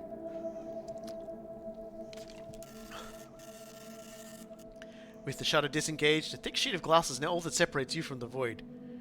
Your conformity protocol... Yep, I've already read this out before. Hey, look at that. Stress down, fatigue down. Feeling pretty good this Robbie run. Still pretty good. Pretty low on machine bits. That's fine. I'll go destroy some more... I've still got a few things I can crack in navigation, and I'm not very stressed out. So let's just dismantle these.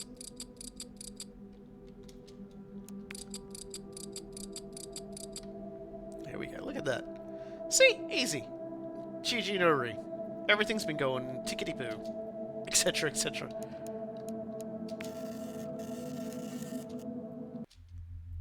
Yeah, we're good. Ominous. Yep, so this is gonna take a little bit. It's like 6 turns for that thing to be ready, so, you know, whatever. Oh, great. So, as the usual damage alerts start to filter in, something about an irregularity in the secondary power conduit strikes you as familiar. You query the control station for access to the reports you submit for review after every work cycle. Unfortunately, it seems like whoever set up the file storage set those reports to automatically delete themselves after a laughably short 10 mission cycles.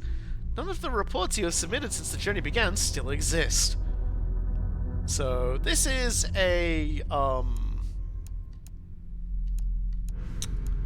mean, it'll stress me out, but I'm still going to be under my stress threshold, so I'm just going to do it.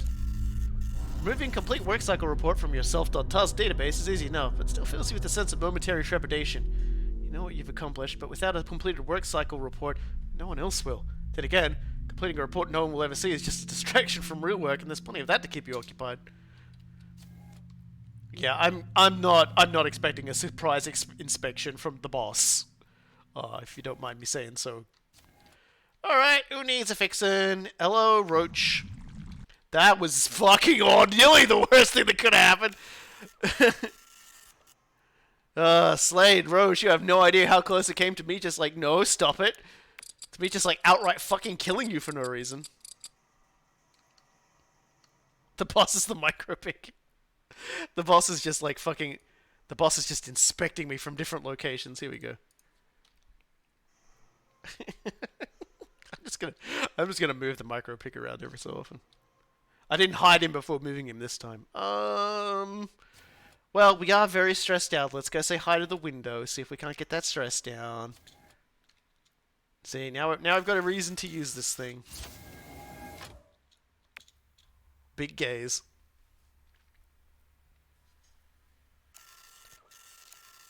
Hey!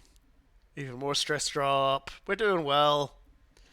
This iteration of Robbie's got an actual grip on things. Only killed 1 person so far. Impressive. Stop. really wanted to kill a 2nd person, though. I feel that's pretty important to know. This Robbie definitely had the bloodlust. Okay.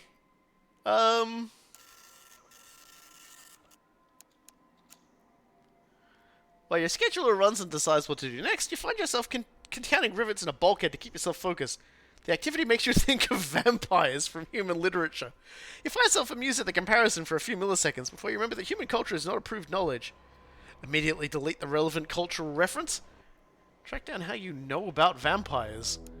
Remodel your sleeping pod to look like a coffin. For fun! Activate the ship intercom. Inform passengers they are in your domain. Well, why don't we just make our house look a little bit better? Hey? You appropriate a few parts to add appropriate hinges and sensors, and set the replicator to a low power cycle for extra effect. It strikes you as you fiddle away in blissful distraction. How odd the problem of a vampire's coffin is. No human truly expects a coffin to last forever, surely. The things would be made for a certain number of decades, but a vampire? They would need something to faultlessly keep light out for centuries on end. So how did these coffins get made before getting established and dominating villages? Which came first? The vampire or the coffin? Well, of course, as we know, historically, most folklores... I've got to install my chatbot now. Hold on. This subroutine provides a convincing internal monologue to converse with, reducing stress gain. This is potent. This thing is legit. Holy cow. Minus 15% stress gain and fucking minus stress? Hell yeah. So, like, what we know about vampire origins is a lot of people think, about them and they're like, hey, you know what's really cool? We go and look at some of these, like, times when, like, corpses have been dug up or the earth has moved or whatever, and we looked in there, and the corpse was bloated. And everyone was like, oh yeah, corpses do that. But, you know, your average person in those times didn't really understand that. So, naturally, their first thought is that, like, something had gone horribly wrong, and so naturally they started blaming vampires. That's the abridged version of vampire lore, by the way. All right, there we go. We can download the command module now. After explaining the situation to your chatbot, it responds in a cheery monotone, "I would agree message. To help you with the user objective, my friend, please insert data, end of file. You present log entries from when the printer was used, going back as far as it can, scanning the printer's memory banks for everything. The chatbot spins, and after it is fully loaded with the data, it's ready for you to ask a question. What do you ask? Who wrote the note?" The chatbot begins processing the questions, iterating through the data as it goes. It'll take a long time to sort through through all the printer logs to find the correct data and draw inferences. Alright. I blame vampires every time something goes wrong. I mean, obviously if you don't have like someone who knows how medicine works nearby, you can't blame the witches, right?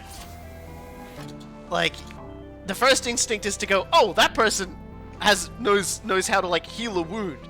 Clearly they understand like witchcraft. I got the minus stress event again. We're doing well. And it's just like I sort of tilt my head a little at that. Alright. What's next? Alright, we're on mission cycle 16. And we've got a broken pod, a broken replicator, a broken replicator, a broken everything. Okay, whatever. We'll go fix it. After exhaustive analysis, your chatbot has arrived at the only logical conclusion. You wrote the note. The ink was your own hydraulic fluid. The syntax was unique to you. Only you had access to the printer. The only other possibility, which your chatbot calculated at only a 2.37% possibility, was that a previous custodian wrote it, and you somehow ignored it for the previous many cycles. Chatbot? Chatbot? What about the micropig? What about the micropig? Why are you ignoring the micropig? Unfortunately, we're in a little bit of a deficit for repair stuff today. Quite possibly because the replicator is broken and I should have repaired that and not the circuit breaker. Oh well.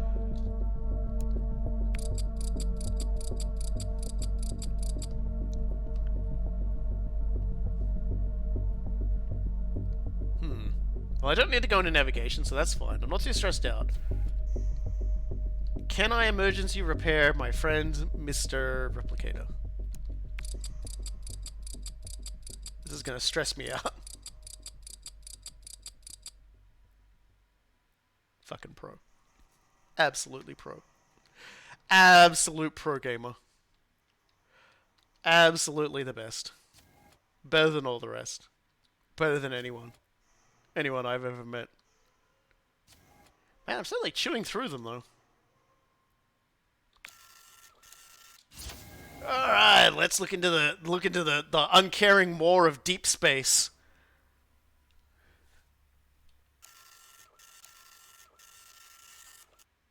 Oh well, look, on one hand, we did go crazy, but on the other hand, 2 machine parts, baby. Here we go. Oh no, it's the missile. Oh no. Knowing where you are not is often as important as knowing where you are. The robot knows where it isn't by knowing where it is. Unfortunately, both of these now seem to be beyond your ability, as a glitch in your ship positioning system is failing to recognize key markers in your surroundings. It identifies the reactor room as the pod's room as the navigation room, and the navigation room as a tesseract. Wherever you go, there you aren't, apparently. Well, let's just go see if we can't repair the stuck door in navigation before we get fucking teleported across the fucking universe.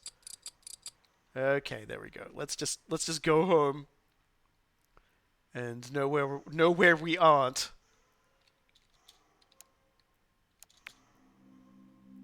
I saw that. Who peed on the floor?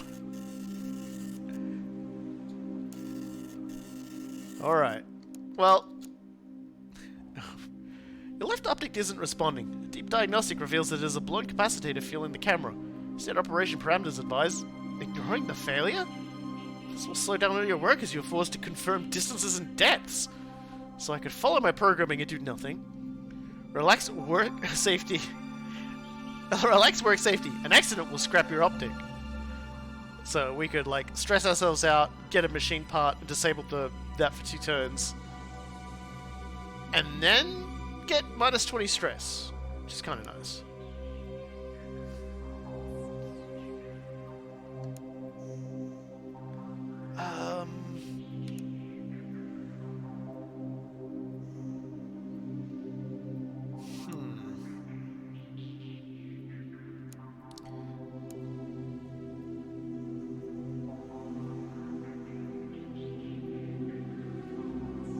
In 3 turns, we'll end up disabling the replicator for 2 turns, but we'll lose stress.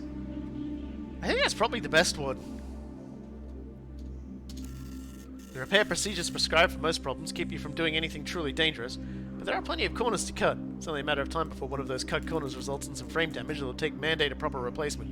In the meantime, you just have to be doubly attentive to make sure it doesn't turn into something that scraps you instead of your useless optic. And the note, here we go.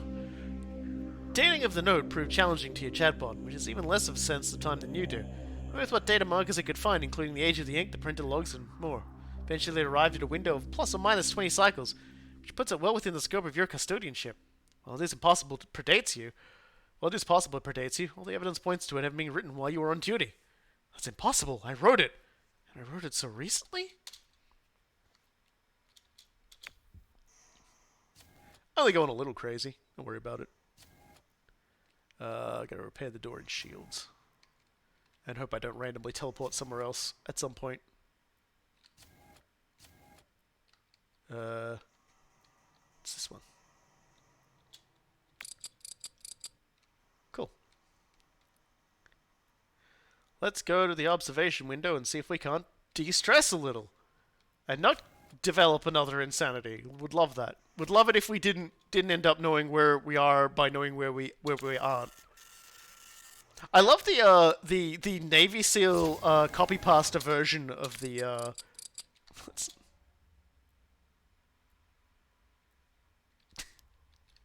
fuck you.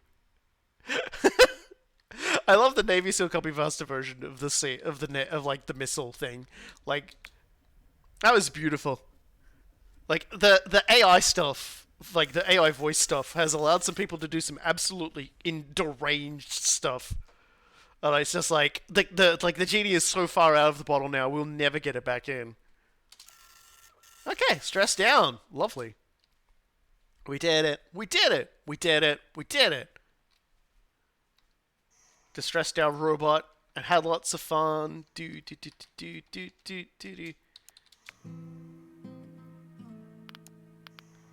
Robot definitely had no idea where it wasn't that time. Alright. During a routine computer core check, you stumble across the passengers' work itineraries after awakening. You are struck by the intermittent rest cycles they have. Certainly you're inactive for long periods, but you're also active for long periods. The itineraries are written using units you're not familiar with, but the paper uses the standard ship's formatting. There's so many rest blocks. There must be a reason for this inefficient batching of activity in humans. What could it be? So, none of our business. Try to adapt the human activity cycle to test it out. At the beginning of next 3 turns, stress -5, 10% chance to maximize fatigue and immediately end turn. Try the opposite.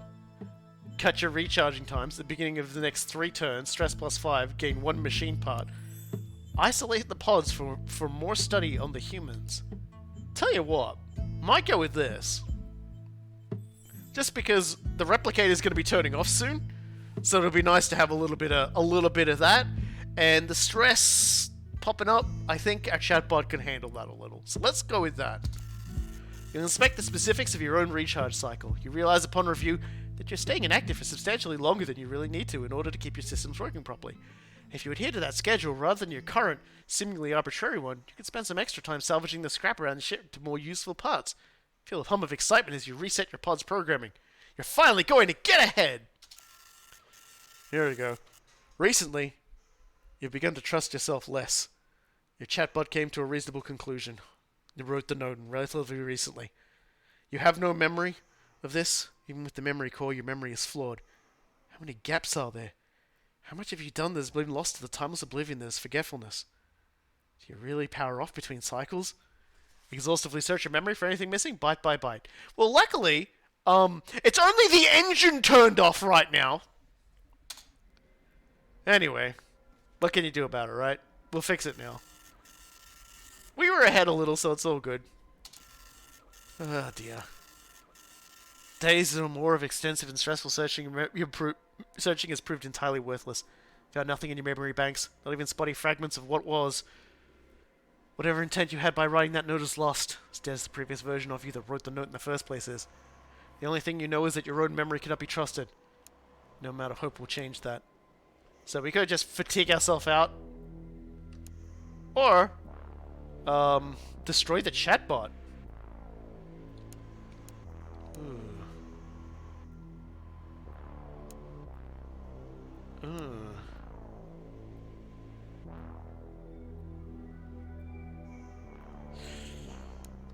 I've got a lot to do. Fuck it. I should have kept the note.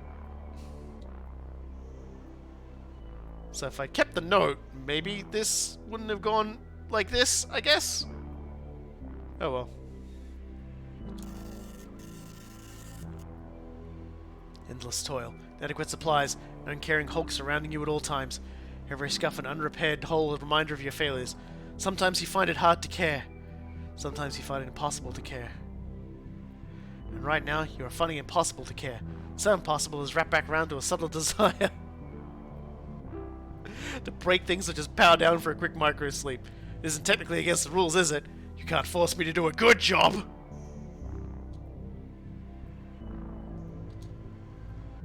Okay, well maybe next time I'll keep the note. Anyway, hey, let's go use the observation window and hope it de-stresses me a little. I can't. It's this is actually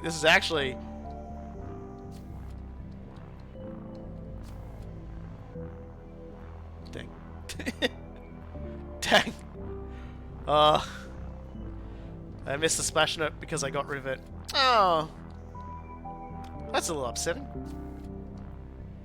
Well, we need to repair the engine, the replicator. Jeez, this isn't good. Because this is fucking turned off. This is gonna push me over the strap. Oh, no, it's not. I'm gonna get close. What are you doing?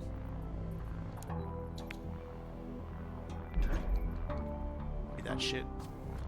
We're gonna go for a Hail Mary to get a few things done, like fixing the engine.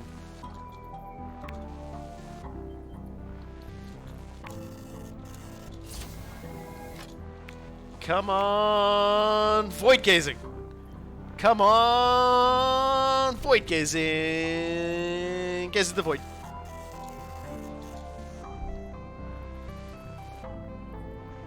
Fug. Oh boy. Okay, well look, I have to clean the. I have to fix the engine.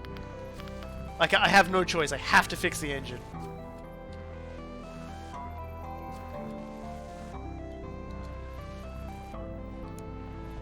I'll just have to max out.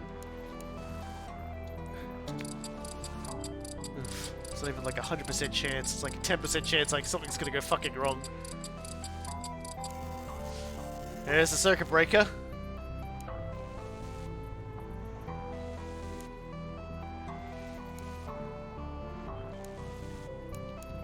I cannot end this turn. I'm just gonna have to make myself go more crazy. So there we go, like, you know, done that before. All lights except for your chassis lamp are turned off. Okay, so you can't take it. The side of the ship absolutely disgusts you. The red haze of the emergency beacons, the neon glow of the guidance signs, the ugly strobing of the system consoles. You hate them. You just want it to stop. Your optical sensor is receiving data and that is something you cannot control. But what if you just ignore the light? Would that make it go away? This is fine. Anyway. Let's go repair the replicator. And then those other things we can fix another time, because it's stressful. gonna fucking stress me out. Hey, you know what? Fuck it. We got the chatbot. We've made ourselves crazy. Let's just... I don't know why that icon's flashing down there. The leak is in shields and the stuck door in engines. Let's just do it. I'm gonna start de-stressing soon anyway, you know?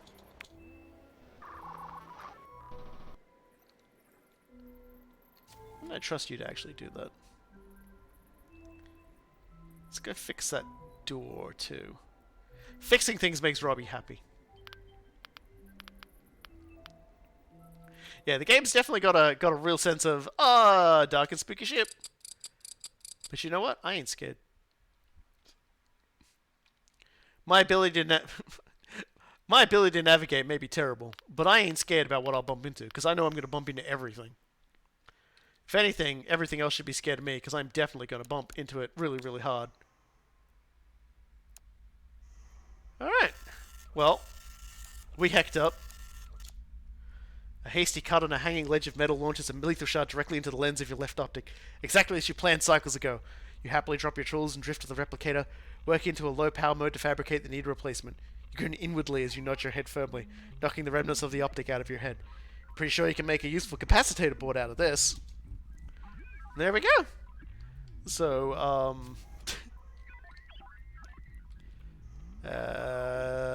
navigation's broken. Ooh, it's getting all beepy boopy now. I love it.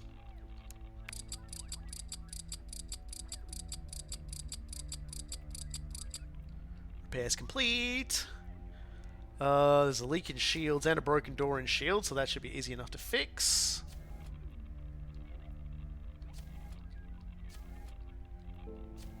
There's a distinct lack of freaking about doors this time, I've noticed. Yeah, the doors are not trying to destroy me this time, so that's good. And then we can power on observation, even though, don't really feel like I need to use it this time. You know, not too fatigued, not too stressed, I don't have any other tasks to do.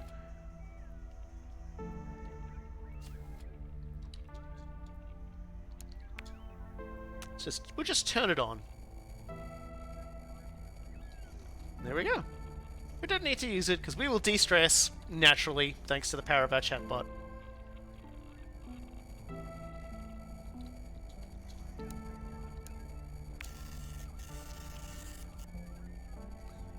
I could overclock the engines, but we're currently pretty ahead of schedule as it is, so I'm not too worried at the moment.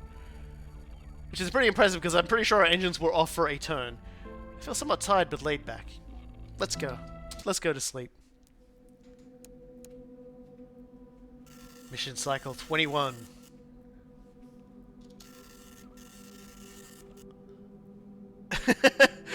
Remember, guys, penchant for self-care here is a pretty interesting approach.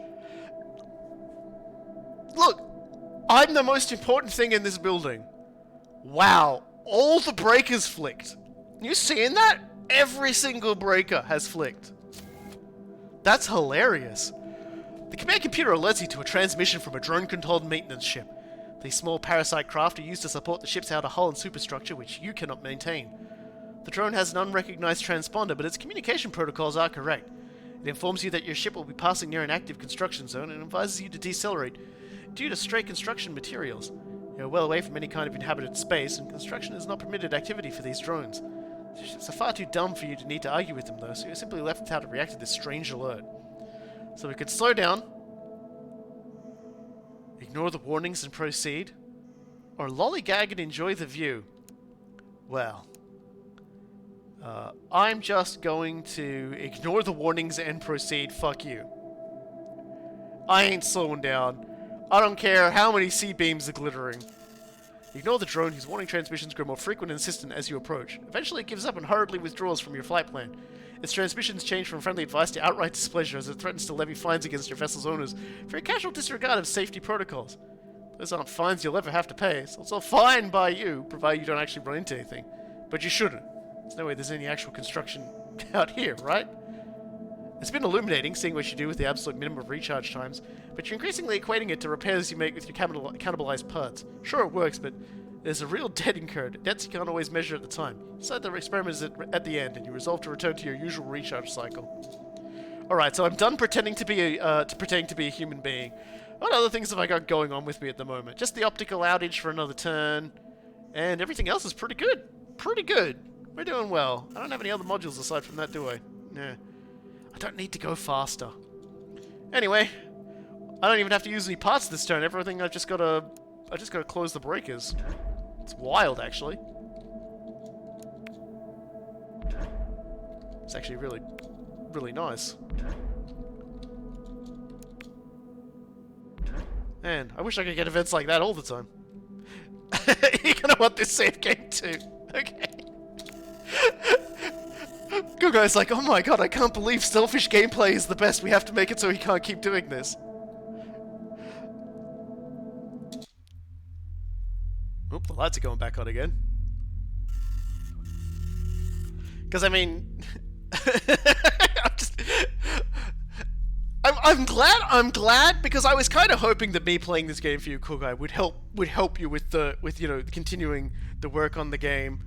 And yeah, and you're curious as to why the director isn't hitting you that hard. I closed cheat engine. No, just kidding. Oh dear, toxic gases, loose components. Yep, so we've just got the door of reliability shit kicking off again. So we gotta be careful there. Oh, and hey, look at that. Our command is in need of repairs. Actually got a lot of things we gotta fix up today. Let's replace the breaker. Ah, that takes 2. That sucks.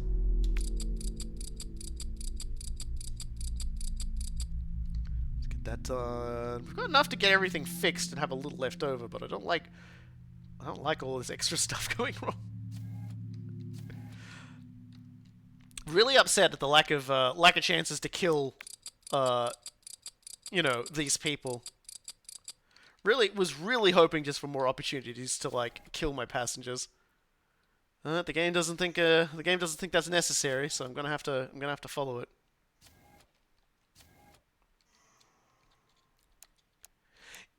Yeah, I think it might just be the fatigue. Like I would say fatigue reduction does sound about right. Because when Wang was playing it last week, it did seem to kick off a lot more often. Oh, right, I'm leaving all the doors open. Well, it doesn't matter now, I'm just cleaning a leak. Who cares? It's like, my chances of succeeding fall every time I leave a door open, and then I just keep leaving doors open. I honestly probably wouldn't have gotten away with that game if you hadn't told me to break the monitors. I didn't know that was a gameplay mechanic.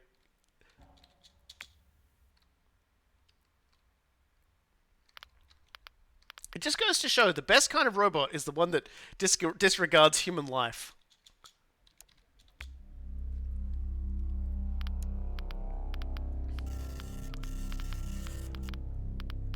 Oh, that's not good. Please repair all damaged systems. Game, all systems are damaged. Oh, please. Oh, jeez, okay.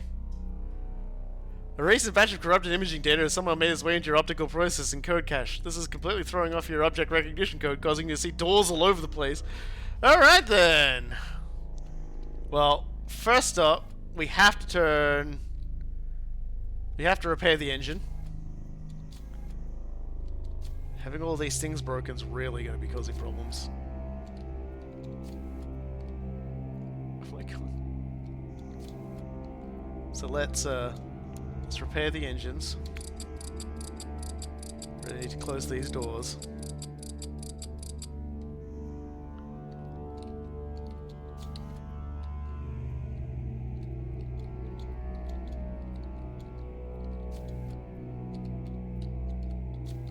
To try and close this without opening the other ones. Am I still suffering from it, actually? Let me just check that. Yeah. I've still got another 3 turns of this shit. Okay. Thankfully, it looks like the only we can leave a few things, and it's not too bad. But we definitely need to repair observation, because that, someone said, like, improperly, like, not repairing a lot of this stuff can result in problems down the road for, like, your... Fuck.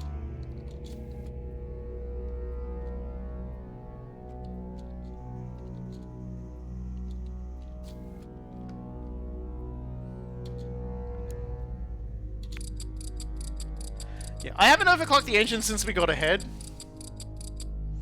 So, okay. So let's go turn back on. We've repaired everything that needs to be repaired. Everything else is like busted doors and shit. So we can go in. We can clean up this mess. We can turn back on cryo, which obviously is the most important thing we need to do right now.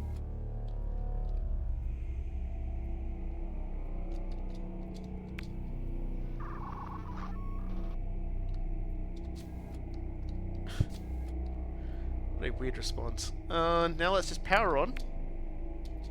Power on. I love that it goes, it's powered off! And it's like, no, other thing. There we go, powered on. Alright, cool. So, now we need to repair... Oh, I didn't realize the reactor was broken. Repair system reactor. I didn't know the reactor was broken. I wasn't paying attention. But we had enough to do it, so that's good. Because that's a scary thing, losing the reactor. Alright. Now we can go turn on the shields. And if we're lucky, nothing gets broken next turn. And we can use it to, use the ill-gotten gains to repair everything else. I shrug.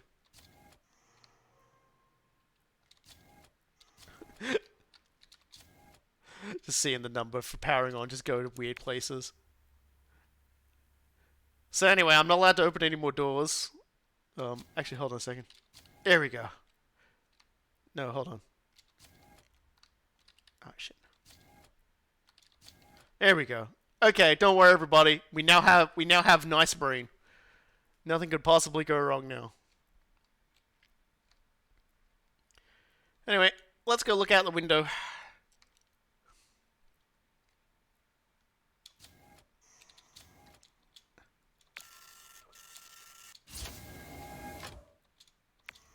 Because if we're lucky, we might get machine parts from being crazy.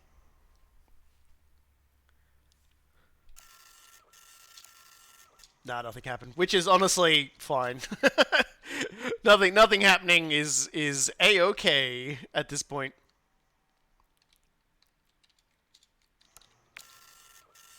Yep.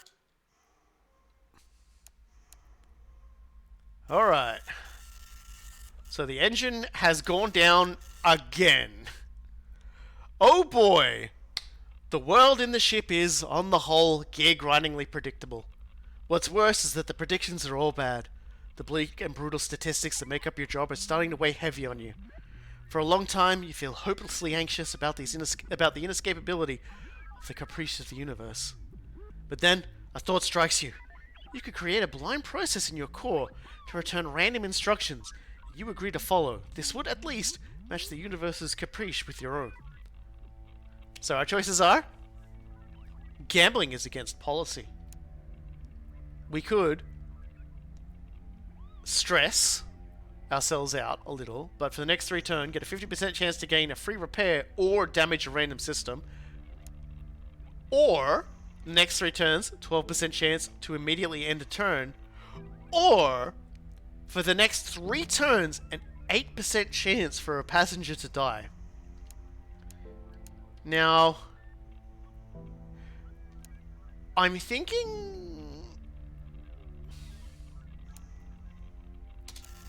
You charge a spare battery and connect it to an insidiously simple signaler that you attach to a random pod. You configure a blind process to play low-stakes craps for 30 rounds, given a statistic amount of credit. If, during this play period, it runs out of credit, the process will pulse a signal out to melt the pod's main power intake, using the charge from the battery. The passenger will die from the sudden disconnection from the main power grid. Maybe, if you have the proper protocols, you could save them. Regardless if it happens, you'll be forced to recharge the battery and connect it to another pod. It feels right. Just. Passengers were always one bad dice roll away from death on this creaking rust bucket. You simply formalized the situation.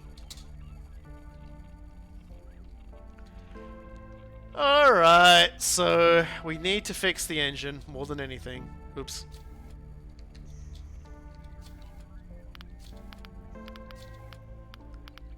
Maybe there are more doors. Game just absolutely just like bumping me on these bloody engines, I swear to God. Well, you can't prevent me from fixing this ship, yo.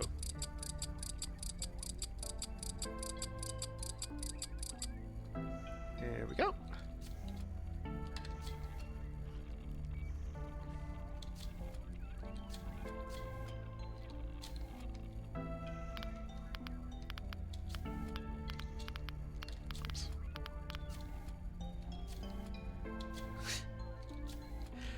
I suppose we could repair commands, but I think I can't get to... Okay, I can...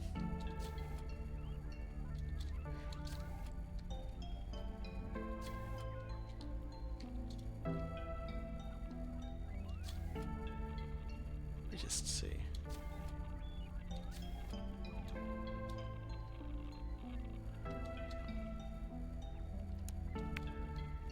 A leak in shields, wasn't it? That's why I came this way. I wasn't trying to repair anything. So we need to repair...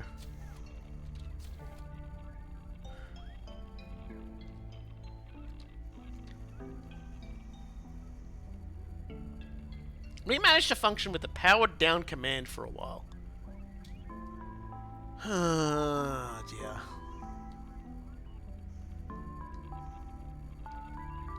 Let's keep it fixed anyway.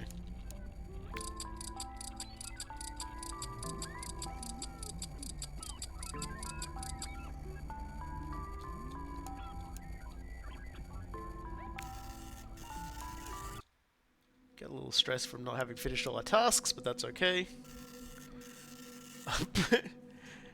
Sure is everything going wrong. The attempt to patch your minimap code to improve reliability has proven to be completely worthless. Rather than better, identifying failing ship components and flagging them as hazards is instead flagging all ship components as hazards. Alright, so... I've got some good news, at the very least. Because I'm like 90% certain everything is broken. Can I get into cryo without having to like fix something? Oh, hey. I can get to cryo without having to fix the fucking repair breaker. So, you're the one that's alive. Let's keep you alive. After all, it's very important I keep you alive. I would hate for the dice roll to kill you. Oh, there's a leak. There we go. Get that up.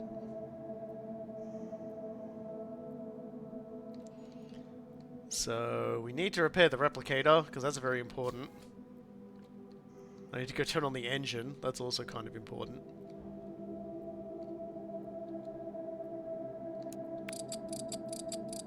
And we just need more... I'm thinking the replicator being turned off should be done now?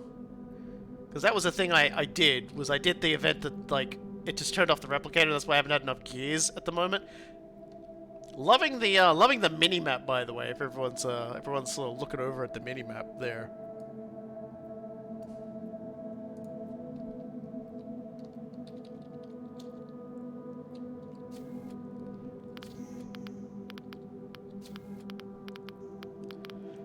You know, just perfectly normal things here.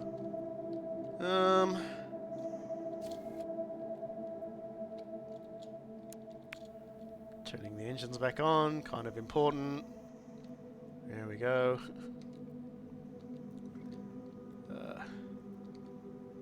Got to repair command again, except I can't because I'm out of things. Can I clean the leak in observation? Or will the door... Well, the door breaker hasn't prevented me from opening him yet. Which is kind of weird.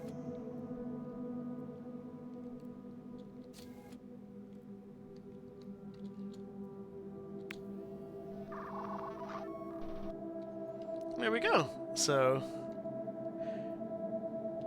let's just sleep on it again.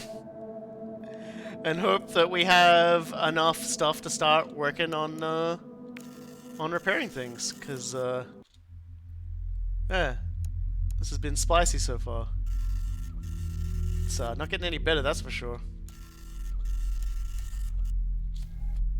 Alright, well, no event this time, which is kind of interesting. One of the breakers has, in fact, absolutely fucked up. But we can close that. It might have even... I don't know, was that one ever broken? I thought they were all broken. Gotta go turn on cryo, because cryo is off. Although, let's repair systems. Let's repair the engine first. Oh my god. This is looking pretty... I don't know, guys. This might be it. There's a lot of things going on here that, I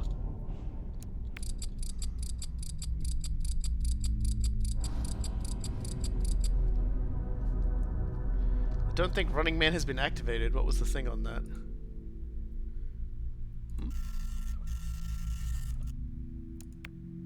Oh, you were talking to him about something. I was like, Running Man, by the way?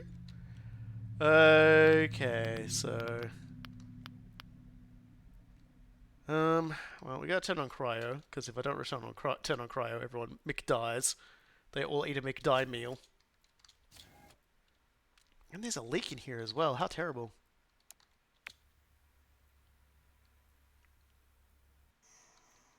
You guys go. Yeah, look at that. All clean and schmeen.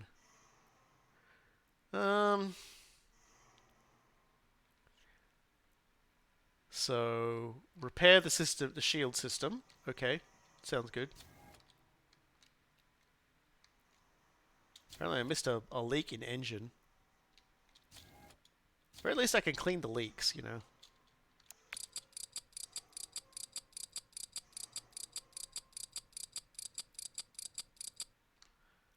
Go turn on observation. Oh dear.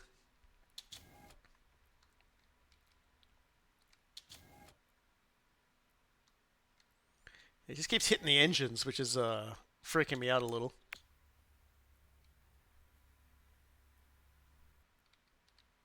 Hey, look, I've got the kill the crew thing going here. Like, I got an 8% chance every turn. One of those crew members can go splorch. You never know. I got this all set up. There we go. Alright, so let's just keep on trucking.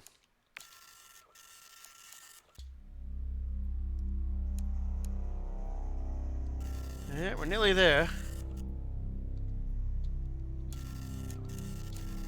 Unfriendly blast of static discharges corrupted some of your ship interface protocols. You attempt to input a command. Oh my god. This is not the time for my entire menu to explode, but whatever. Your attention waves for a moment, and you fail to transmit a door open code in time. You glare against it at a brisk walk. You're damaged, about to pass the situation off when you hear something rattling around your left arm. Alarmed, you take off the shell. It's a small implant with 3 small parts you recognize. One magnetic and one electrical sensor, plus a small radio transmitter.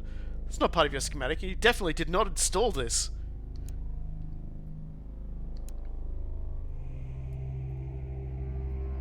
Apparently...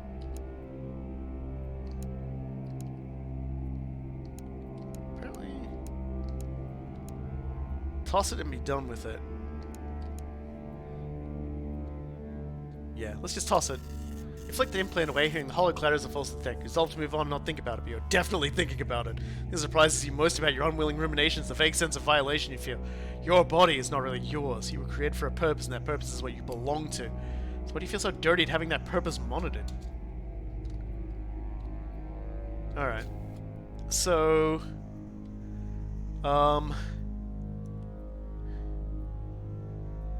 Alright. Well, unfortunately, we have to use up 2 things to completely fix this. Let's just leave it for now. Okay, so I definitely have to, like, fucking fix that. That's like, that's unfortunately something I have to do. Alright. Not much I can do about that, eh? So now we've got a leak in the reactor. Good times. A leak in navigation. And that's about everything I can do right now. Oh dear. Ship's just limping along. It's the SS Ohio just limping along to the finish line here.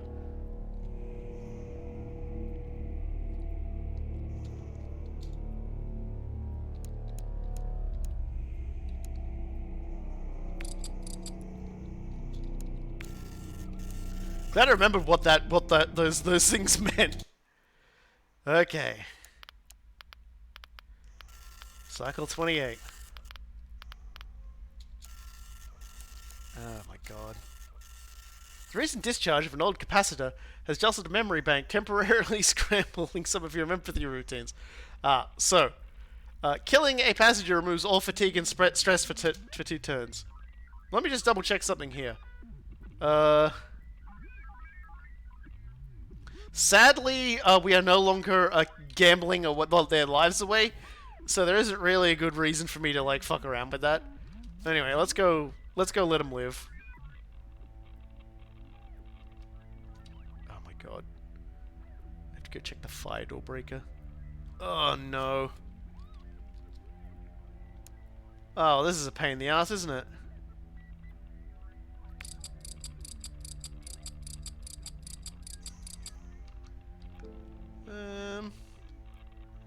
Whew, okay, so... Well...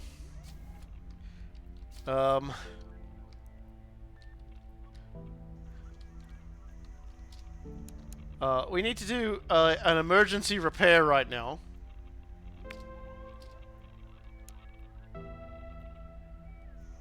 Except I don't think I've got the option to emergency repair it. Huh. Huh. They're going to die anyway.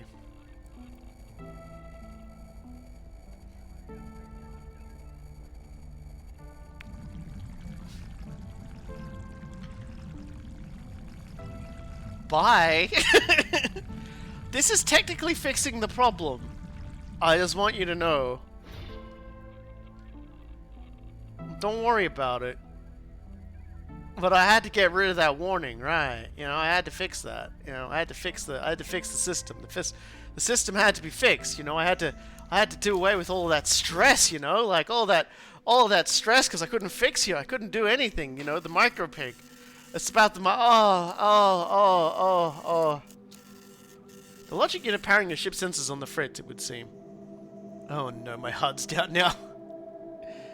Yep, so we're in HUD has gone to shit mode now. If you pass through the hallways near the replicator, there's a smooth humming that's always almost out of place in the room. A cursory check shows that it's due to having replicated parts for itself that perform more accurately, taking less power for the same amount of work. In turn, the normal power is enough to overclock the replicator, boosting its output for a while. Well, I mean, I have no idea how many I've got and how I can fix them, but let's just go repair the broken pod. Because I have enough to repair the broken pod. There's no reason to kill the guy.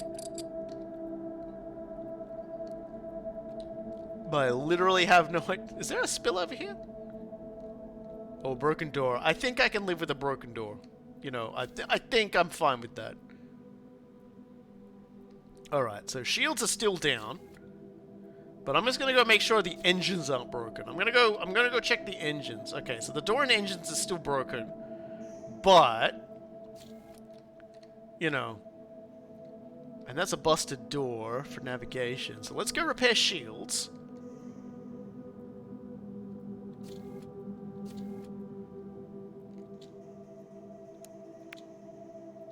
Oh, I need 2 parts to repair it? Fuck it, I'll just emergency repair it then. What could possibly go wrong? What could possibly go wrong? Hmm? That's my fucking thought. Yeah, don't worry about it. Fucking outplayed and outskilled.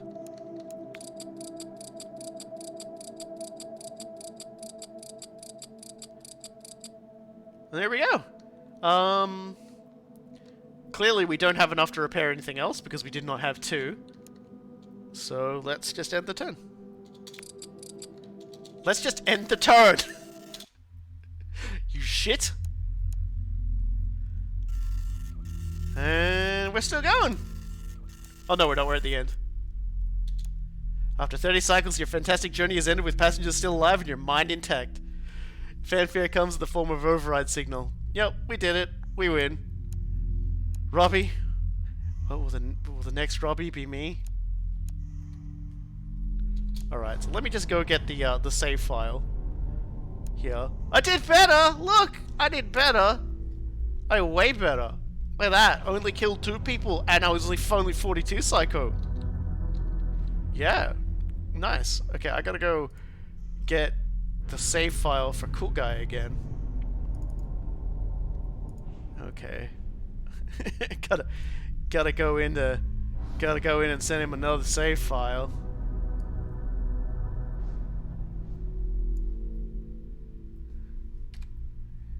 Here you go, dude. There's my save file. You can tell it's different because it's larger, because it's remembering more. So yeah, everybody, that is Endless Dark. It is on Steam right now in early access, and it is a genuinely pretty fun game about almost 69 disappointing. I know, right? It is a genuinely quite a fun game, and I actually really enjoy streaming it. So I will probably stream it when they do the next bunch of events and everything added. You know, once they've had a chance to sort of to tool around with the you know the information that has come from my playstyle. Cool Guy says he's going to be telling me something really interesting about what like the data my playstyle has kicked up. So really looking forward to actually seeing seeing and hearing about that. You know.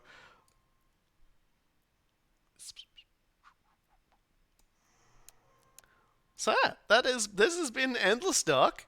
We've been going for almost 4 hours, which which is pretty good. I got 2 good sessions out of that in like in like 4 hours total. And Annie will get added. Awesome. I'm actually excited to play as Annie. I don't know anything about Annie. You told me about Annie, and I already forgot Annie. But I know Frank's a fucking clusterfuck. I really look forward to playing as fucking Frank. But Annie is apparently pretty fun, so we'll definitely go in that because Robbie, I've beaten Robbie twice. Like I've I fucking nerve stapled Robbie, and I pushed him through the first time. I know, and I violently like attached a chatbot to his arm and shoved him through the next one. So like I can tell you right now, I'm ready to move on and start like violencing with a different character, and one that, or if they maybe playing on a higher difficulty. But I don't know what I'm going to do next week. It could very well be more of this. We'll find out.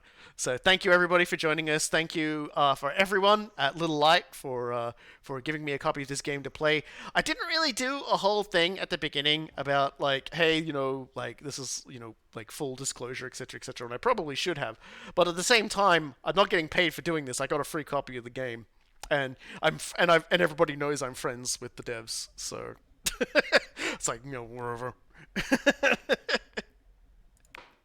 Yeah. So so so that was the splash I missed out on, huh?